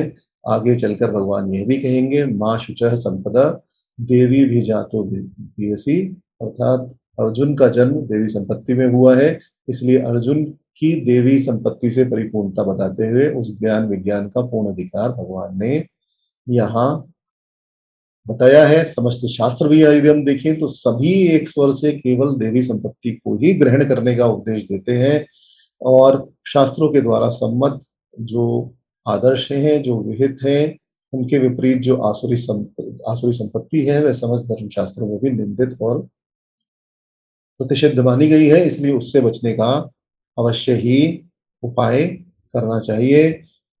महर्षि रामायण में, महर्षि वाल्मीकि कृत रामायण में भगवान श्री राम का भी चरित्र वर्णन है और रावण का भी चरित्र वर्णन है, परंतु श्री राम के सद्गुणों को हम ग्रहण करते हैं और रावण के दुर्गुणों को हम ग्रहण नहीं करते। उस काव्य का स्पष्ट रूप से, रामायण का स्पष्ट रूप से निर्देश यही है कि रामाद्वित प्रवृत्त्यम न रावणादितम, एक जो श्री राम के द्वारा स्थापित किया गया आचरण है, आचार है, उसी को ग्रहण करना चाहिए। श्री राम की तरह ही व्यवहार करना चाहिए, रावण आदि की तरह व्यवहार नहीं करना चाहिए। इसी प्रकार यहाँ भी दोनों प्रकृतियों का वर्णन है, दोनों स्वभाव वाले देवी और असुर संपदा वाले पुरुषों का, मनुष्यों का वर्णन है, और केवल देवी संपत्ति का हमें ग्रहण करना चाहिए और आसुरी संपत्ति का हमें त्याग देना चाहिए। इसीलिए यहाँ दोनों का वर्णन पूर्ण रूप से भगवान ने किया है। सबसे पहले 3 श्लोकों द्वारा देवी संपदा से युक्त सात्विक पुरुषों के स्वाभाविक लक्षणों का विस्तार पूर्वक भगवान ने यहाँ वर्णन किया है, और वर्णन करते हुए भगवान इस प्रसंग को सबसे पहले फल सहित देवी और आसुरी संपदा का कथन, इस प्रसंग को भगवान पूर्ण रूप से पहले उठाते हैं। श्री भगवान अनुवाच, भगवान ने कहना प्रारंभ किया, अभय सत्व संशुद्धि ज्ञान योग व्यवस्थिति दानम दमश्च यज्ञ च स्वाध्याय तप आर्जवम, दानम दमश्च यज्ञश्च स्वाध्याय तप आर्जव। एक और बात जो मैं यहाँ आपसे कहना चाहूंगा कि यदि किसी की भी श्रद्धा श्रीमद् भागवत गीता को पढ़ने में ना हो कि इतना गूढ़ ज्ञान इसमें है, कौन 18 अध्याय पढ़े, उस बंधु को कहो कुछ मत पढ़ो, 16वां अध्याय उठाओ और 16वें अध्याय की व्याख्या पढ़ना प्रारंभ करो। मैं लिख कर दे सकता हूं कि उस मनुष्य की अपने आप ही संपूर्ण श्रीमद् भागवत गीता में श्रद्धा भी हो जाएगी और उसका वह निरंतर पाठ भी करने लग जाएगा, क्योंकि इस अध्याय में वह सब वर्णन है जो हम हमारे समाज में देखते हैं। हम ऐसे मनुष्य भी देखते हैं जो दानशील हैं, जिन्होंने दम का, स्वाध्याय का, ज्ञान का, योग का, इन सब का आश्रय ले रखा है, और हम ऐसे लोग भी देखते हैं जिनकी दान धर्म में किसी प्रकार की कोई रुचि है नहीं, केवल अपने शरीर का भरण पोषण करना, कैसे मैं लोगों को नीचा दिखाऊं, कैसे मैं लोगों के कार्यों में टांग अड़ाऊं, कैसे मैं उन्हें नीचे गिराने का प्रयास करूं, ऐसा करते हैं। और फिर भी दम में रहते हैं कि देखो मैं रोज मंदिर जाता हूँ, देखो अरे भैया दौड़ते हुए गए और भागते हुए आ गए, तो ऐसे मंदिर जाने से अच्छा तो ना ही जाओ। जब तक भगवान तुम्हारे हृदय में नहीं है और तुम्हारे में जगत कल्याण की भावना नहीं है, मंदिर जाने की कोई आवश्यकता नहीं है, वो सिर्फ ढोंग है, क्योंकि उस ढोंग को करके आप अपने जीवन का कोई भी कल्याण नहीं कर रहे हैं। ना तो आप मनुष्य मात्र के लिए कल्याण कर रहे हैं और ना ही किसी अन्य चीज का कल्याण, अपने आप का ही कल्याण कर रहे हैं। तो इसका वर्णन भी भगवान ने इस अध्याय में किया है। अब सबसे पहले भगवान ने जो यहाँ कहे, भगवान ने कहा कि हे भारत, देवी संपदा को लेकर उत्पन्न हुए मनुष्यों में अभय, भय का सर्वथा अभाव, अंतःकरण की पूर्ण निर्मलता, तत्व ज्ञान के लिए ध्यान योग में निरंतर दृढ़ स्थिति और सात्विक दान, इंद्रियों का दमन, भगवान, देवता और गुरुजनों की पूजा तथा अग्निहोत्र आदि उत्तम कर्मों का आचरण और वेद शास्त्रों का पठन पाठन तथा भगवान के नाम और गुणों का कीर्तन, स्वधर्म पालन के लिए कष्ट सहन और इंद्रिय तथा इंद्रियों के सहित अंतकरण की सरलता, यह सभी गुण विद्यमान रहते हैं। इन देवी संपत्ति के लक्षणों में से अनेक लक्षण 13वें अध्याय में कहे गए। ज्ञान के साधनों के समान ही वह लक्षण है। सम्यक ज्ञान किस प्रकार होता है, क्या साधन है, यह बात भगवान ने 13वें अध्याय में स्पष्ट की, जिसका चिंतन हम कराए हैं। इस प्रकार इस प्रकरण में भी बहुत कुछ उसके जैसा ही वर्णन किया गया है, क्योंकि देवी संपत्ति से संपन्न होना मोक्ष प्राप्ति का साधन या उपाय है और मोक्ष प्राप्ति ज्ञान से ही हो सकती है। इसलिए ज्ञान प्राप्ति के जो उपाय के साधन है, कारण है, वही ज्ञान के लक्षणों से समझे जाएं तो इसमें किसी प्रकार की आपत्ति नहीं होनी चाहिए। 2 बार यदि उन बातों को उतने ही विशद रूप में समझने का भी अवसर मिले तो वह भी बहुत अच्छी बात है। 13वें अध्याय में यदि समझ नहीं आया तो 16वें अध्याय में अवश्य ही समझ आ जाएगा, क्योंकि यह सभी जितने भी भाव हैं जो भगवान ने यहाँ दिए, यह सभी आदरणीय गुण हैं। जिस प्रकार यदि कोई संपत्ति को चाहने वाला करोड़पति मनुष्य सदा केवल अपने धन पर ही दृष्टि लगता है और उसके वृद्धि के ही उपाय सदैव सोचता रहता है, उसके क्षीण न होने देने का भी प्रबंध करता है और किस प्रकार मैं उसकी अधिक वृद्धि करूं, यह भी सोचता है। उसी प्रकार जो देवी संपत्ति का स्वामी है, वह भी उसकी देखभाल करता है। वह संपत्ति का बार बार अनुध्याय और निरीक्षण करता रहता है। इस प्रकार निरीक्षण करते रहने से ही यह संपत्ति रहती है।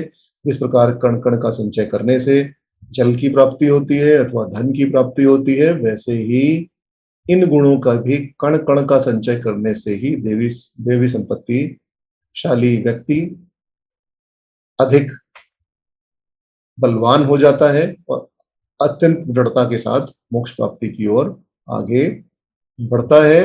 वह दूसरे के गुणों के परमाणुओं को अपनों में पर्वत के समान बढ़ाकर धीरे धीरे एक एक कण बढ़ाकर, अच्छा इस व्यक्ति का बड़ा अच्छा व्यवहार है, मुझे यह अपने जीवन में चरितार्थ करना चाहिए, धीरे धीरे बढ़ाकर वह विकसित करता रहता है और उसे उसके पश्चात मोक्ष की प्राप्ति होती है अथवा ऐसी संतुष्टि प्राप्त होती है जो किसी करोड़पति अथवा चक्रवर्ती सम्राट को स्वप्न में भी सुलभ नहीं होती। जिन गुणों का वर्णन भगवान ने यहाँ किया है, हालांकि इनका वर्णन हम पूर्ण रूप से अन्यत्र भी कराए हैं, परंतु यहाँ फिर भी, क्योंकि यहाँ भगवान संपूर्ण रूप से देवी और आसुरी संपदा के विषय में कह रहे हैं, तो इनका भी संक्षेप में चिंतन कर लेते हैं। सबसे पहले भगवान ने कहा अभय। भगवान ने सबसे पहले देवी संपत्ति में सबसे पहला स्थान दिया अभय। किसी प्रकार का कोई भय भगवत भक्त को देवी संपदा से युक्त मनुष्य को नहीं रहता, क्योंकि भय के कारण उपस्थित होने पर भय के प्रभाव में आ जाना प्राणी मात्र का स्वभाव है। देवी संपदा वाले हमेशा यही सोचते हैं कि भगवान तो मेरे साथ है, जब भगवान मेरे साथ है तो डर काहे का, जो भगवान करेंगे मेरा कल्याण ही करेंगे, कभी भी मुझे अकल्याण के साधन पर नहीं डालेंगे। चाहे कुछ मुझे जीवन में दुख भी प्राप्त हो रहा है, वह भी कुछ न कुछ सुख प्राप्ति का ही कारण होगा। What ever happens happens for good, यह समझते हुए वह किसी भी वस्तु से अथवा किसी भी भय उत्पन्न करने वाले कारण से नहीं डरते, सदैव अभय ही बने रहते हैं। श्री रामानुजाचार्य ने यह चिंतन किया है कि अपनी इष्ट वस्तु के वियोग और अभिष्ट वस्तु की अनुपलब्धि से प्राणी मात्र को कष्ट पहुंचता है। जो मुझे चाहिए वह मुझे नहीं मिला और जो मुझे नहीं चाहिए वह मुझे मिल गया, तो उससे मुझे कष्ट पहुंचता है और उसके दुख का जो कारण है उसे देखकर ही भय उत्पन्न होता है। उससे संपूर्ण रूप से अलग हो जाना, निवृत्त हो जाना ही अभय है। दुख के कारण देखकर ही भय उत्पन्न होता है। जब तक इष्ट का वियोग न हुआ हो, केवल यही प्रतीत हो कि यह वस्तु मेरे इष्ट का नाश करने वाली है, तब तक उससे भय होता है। जब इस इष्ट का एक प्रकार से हमें समझ आ जाए कि यह वस्तु हमारे किसी प्रकार से हमें दुख नहीं पहुंचा सकती, क्योंकि क्योंकि हमारे साथ भगवान स्वयं विद्यमान है, तब हमें किसी प्रकार का दुख नहीं होता।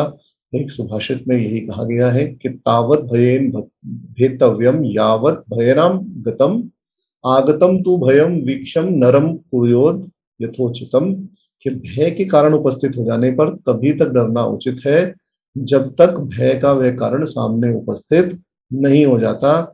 जब भय सामने आ ही पहुंचा तब उससे डरने से कोई भी लाभ नहीं है।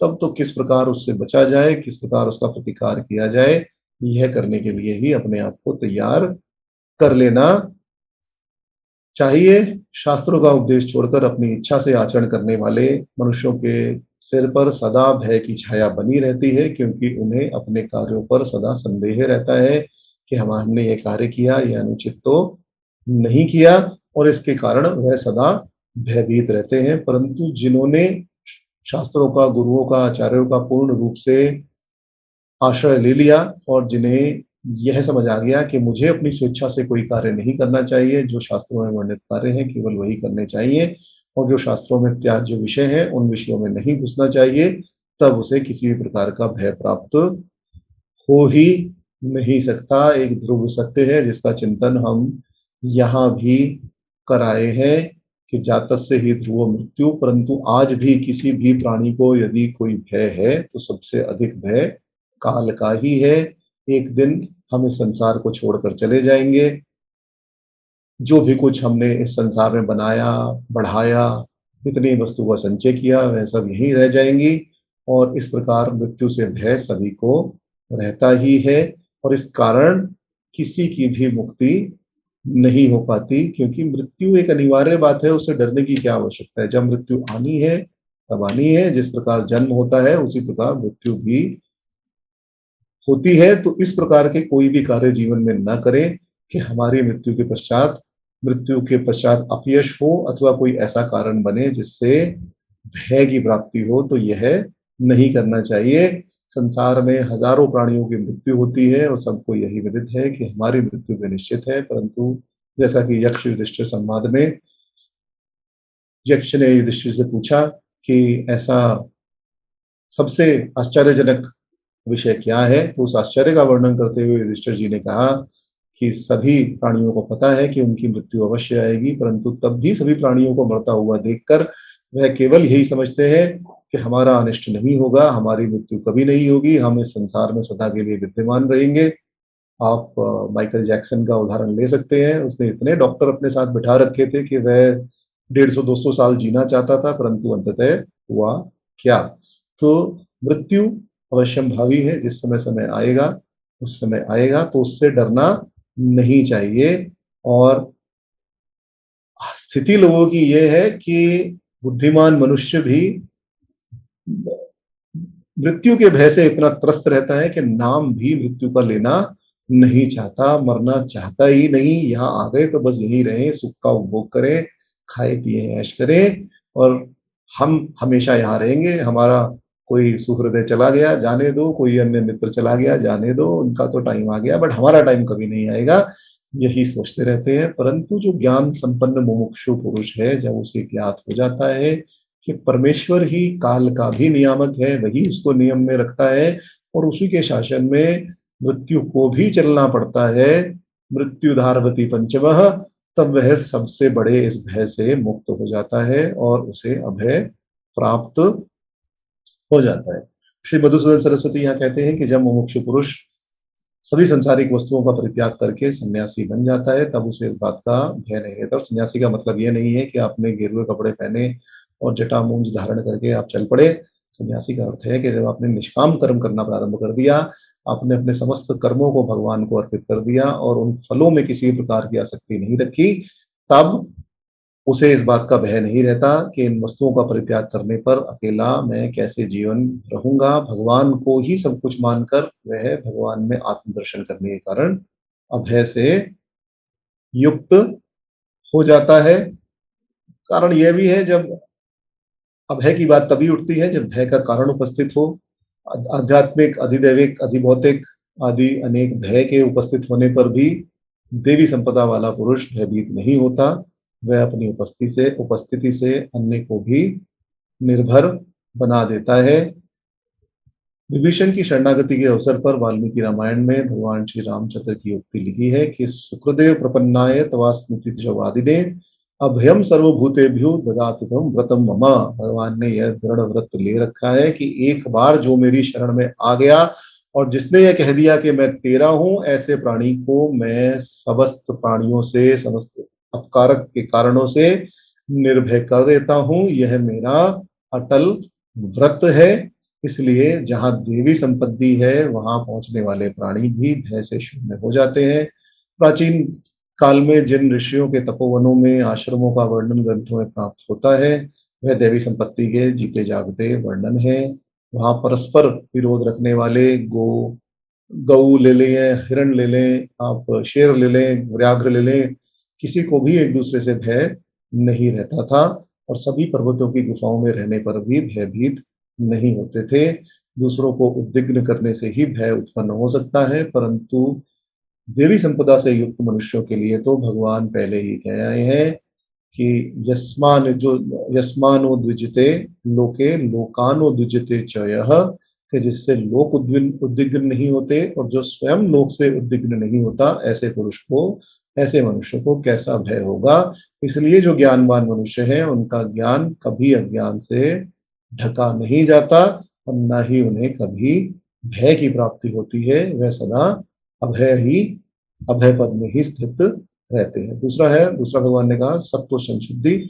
सत्व संशुद्धि का अर्थ श्री शंकराचार्य ने अंतकरण की शुद्धि किया है। अंतकरण जब तक शुद्ध नहीं होगा तब तक मनुष्य अपने आप को भी धोखा देता रहेगा, दूसरों से भी छल कपट दंभ करता रहेगा, झूठ बोलेगा और अकल्याण की भावना, समाज के कल्याण की भावना अपने मन में रखेगा। किसी और के हक का कुछ सामान है उसे उठाकर अपने पास रख लेगा, कहेगा क्या फर्क पड़ता है, वो तो उसके पास तो इतना है, अरे उसके पास उतना, हो सकता है उसके काम की वस्तु हो। तो सत्व संशुद्धि का अर्थ है कि वह, उनका अंतकरण पूर्ण रूप से शुद्ध रहेगा, वह ऐसा कोई कार्य नहीं करेगा जिससे कहीं भी छल कपट दंभ मिथ्या भाषण आदि का आरोप उस पर लगे।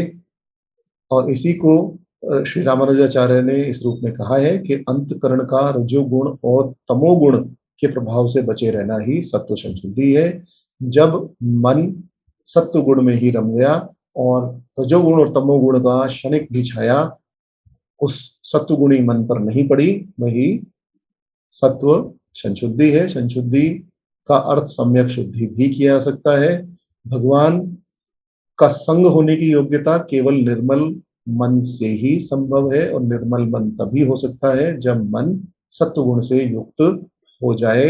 इसीलिए यहाँ सत्व शुद्धि कहा गया कि जो भगवान का भक्त होता है, जो देवी संपदा से युक्त मनुष्य होता है, वह सत्व संशुद्धि वाला होता है। क्योंकि यदि अंतकरण निर्मल नहीं होगा तो बड़े बड़े अनाचार होने लगेंगे, ये ले लो, वो ले लो, ये मारो, वो काटो, और इस प्रकार कभी भी परमात्मा की प्राप्ति होगी ही नहीं। भौतिक सुखों में ही हम फंसे रहेंगे और परमात्मा की प्राप्ति नहीं होगी। आगे भगवान ने कहा, आगे जो तीसरा लक्षण भगवान ने बताया वह बताया ज्ञान योग व्यवस्थिति। इसका साधारण अर्थ यही किया जा सकता है कि परमात्मा के स्वरूप को यथार्थ रूप से जान लेना ही ज्ञान है और उसकी प्राप्ति के लिए जो परमात्मा का निरंतर ध्यान करना है वही ज्ञान योग व्यवस्थिति है। इसका अर्थ करते हुए भगवान श्री शंकराचार्य कहते हैं कि शास्त्रों के द्वारा तथा आचार्य के उपदेश से आत्म इत्यादि पदार्थों का जो ज्ञान प्राप्त होता है वही अवगमन ज्ञान कहलाता है। इस प्रकार का जो अवगमन होता है वह केवल शाब्दिक होने के कारण परोक्ष रूप से ही रह जाता है, प्रत्यक्ष ज्ञान नहीं होता। परंतु प्रायोगिक योग के द्वारा समस्त इंद्रियों को अपने विषयों से समेटकर फिर शास्त्र आदि के द्वारा प्राप्त हुए ज्ञान को एकाग्र करने के पश्चात जो योग के द्वारा ज्ञान प्राप्त होता है और जो वह अनुभूति होती है वही ज्ञान योग व्यवस्थिति कहलाती है। श्री रामानुजाचार्य यहाँ कहते हैं कि आत्मा का स्वरूप प्रकृति से अलग है। इस प्रकार के ज्ञान योग में प्रगाढ़ निष्ठा उत्पन्न कर लेना ही, अपने आप को इन सब से दूर कर लेना ही ज्ञान योग व्यवस्थिति है। आगे कहा दान, यह समझ करके मुझे दान देना है। अब यह सभी तीन प्रकार का है, आगे भगवान इसको भी स्पष्ट करेंगे।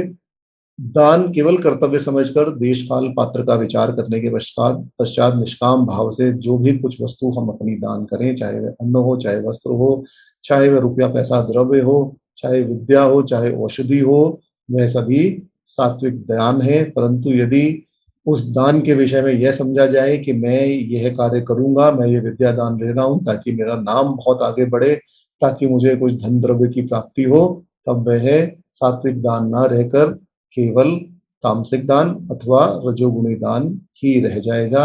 और उस दान में भी यदि हम सोचें कि हम राजसिक दान हो जाएगा, रजोगुणी दान हो जाएगा। और उस दान में यदि हम सोचें कि इस दान को करने के पश्चात मैं ये दान करूंगा और उसके बाद अमुक व्यक्ति से अमुक कार्य कराऊंगा तो मेरा इतना पैसा बचेगा और मैं ऐसा करूंगा और वैसा करूंगा, तो फिर वह तामसिक की श्रेणी में चला जाएगा।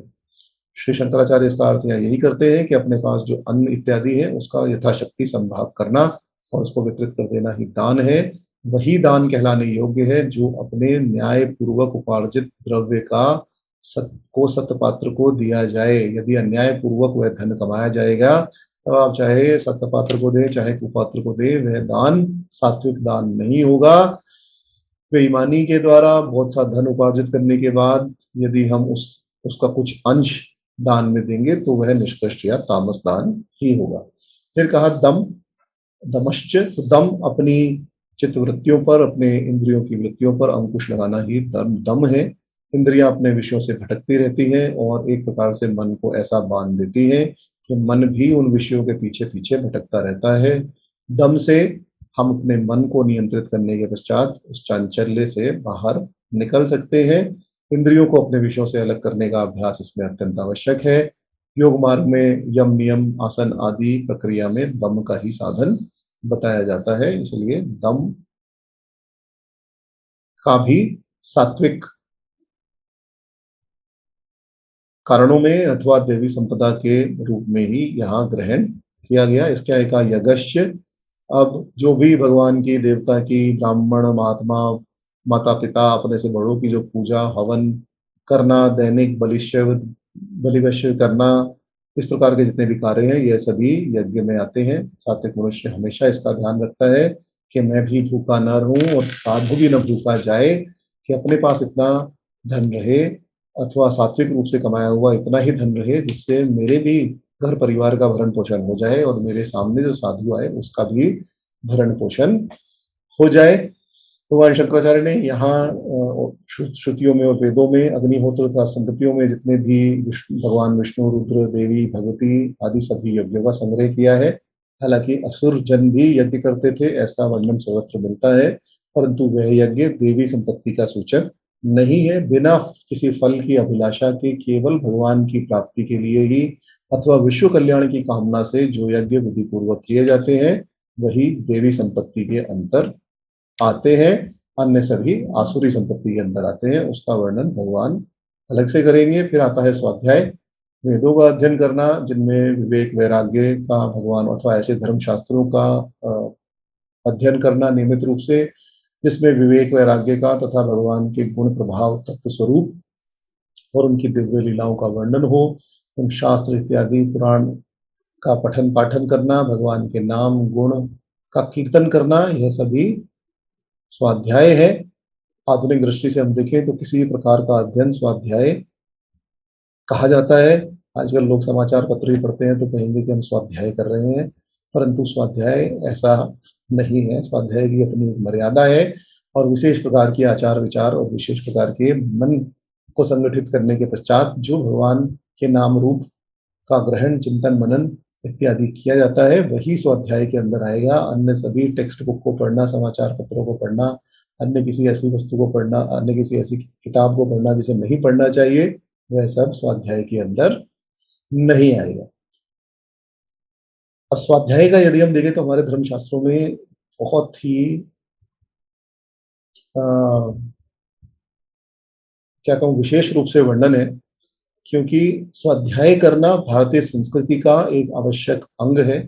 समावर्तन संस्कार के पश्चात जब शिष्य गुरु की आज्ञा लेकर गृहस्थ आश्रम की ओर जाता था और उसका समावर्तन संस्कार होता था, तब समावर्तन संस्कार के समय गुरु अपने शिष्य को यही उपदेश देता था कि सत्यम वद, धर्म चर और स्वाध्यायान्मना प्रमदः, अर्थात धर्म की ओर तुम चलो, सत्य की ओर चलो, असत्य से दूर हटो और स्वाध्याय में कभी भी प्रमाद मत करना, अर्थात स्वाध्याय करते ही रहना।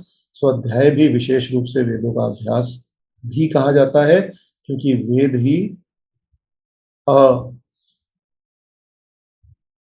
किसी भी प्रकार की शंका उसमें नहीं है। हालांकि आजकल के लोगों ने वेदों में भी शंका डाल दी है, वेद ये कहते हैं, वेद वो कहते हैं, वेदों में ये नहीं लिखा, वेदों में वो नहीं लिखा, यह निष्कृष्ट है, वह अपकृष्ट है, यह भी डाल दिया है। परंतु वेद ही एक प्रकार से असंदिग्ध और सुनिश्चित अर्थों का बोध कराने वाले हैं।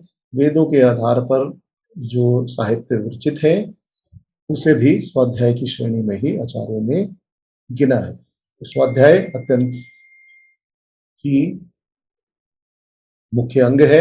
यदि किसी को स्वाध्याय में आप प्रवृत्त देखें तो समझ लें कि देवी गुणों का एक प्रकार से इस मनुष्य के अंदर, देवी गुण इस मनुष्य के अंदर उत्पन्न हो रहे हैं। इसी प्रकार तप, अपने धर्म का पालन करने के लिए जो कष्ट सहने पड़े, जिनके द्वारा अंतकरण और इंद्रियों को तपाकर उनको एक साथ संगठित कर भगवान के नाम की ओर आगे बढ़ा जाए, वही तप है। 17वें अध्याय में जिस शारीरिक, वाचिक और मानसिक तप का निरूपण किया गया, यहाँ तप से उसका निर्देश नहीं है, क्योंकि उसमें अहिंसा, सत्य, शौच, ध्याय, आर्जवादी जिन लक्षणों का तप के रूप में निरूपण हुआ, यहाँ उसका वर्णन एकदम अलग है।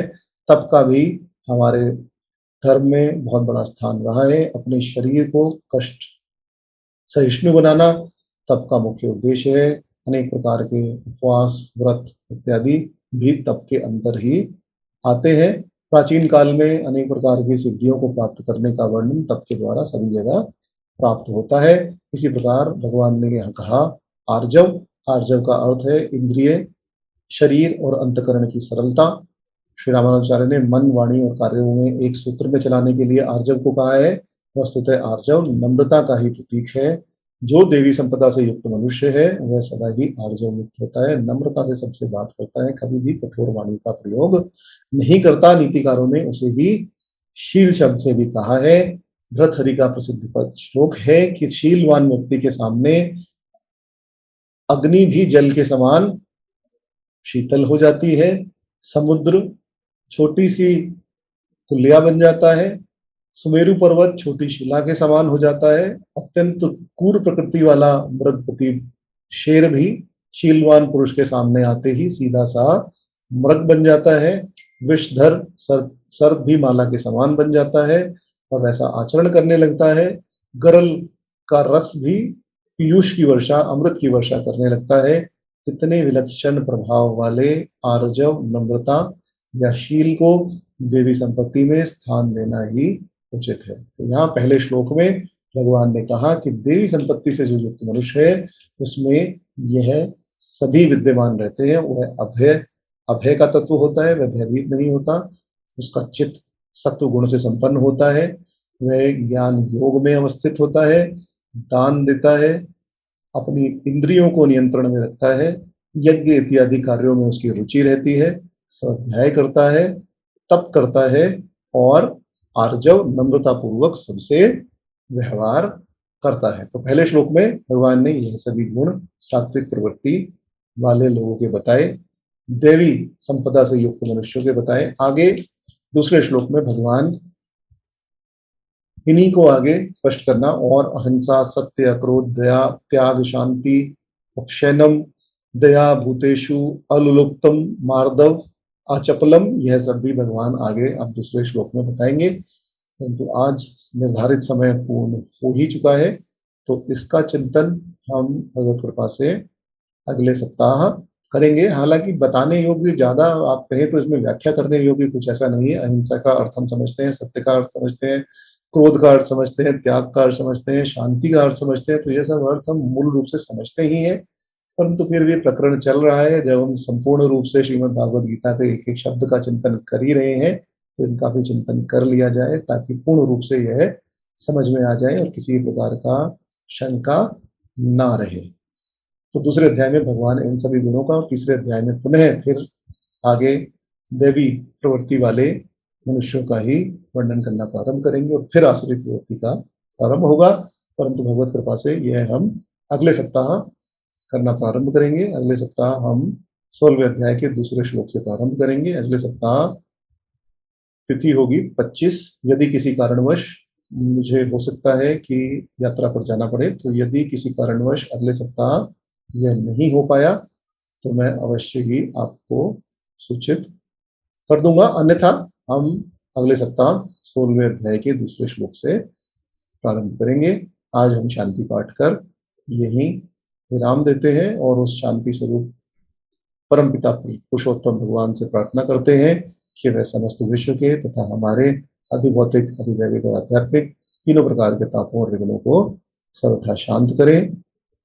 ओम द्यौ शांतिरंतरिक्षगम शांति, पृथ्वी शांतिरापः शांतिरौषधयः शांति, वनस्पतयः शांति, विश्वे देवा शांति, ब्रह्मा शांति, सर्वं शांति शांतिरेव शांति सामः शांतिरेधि।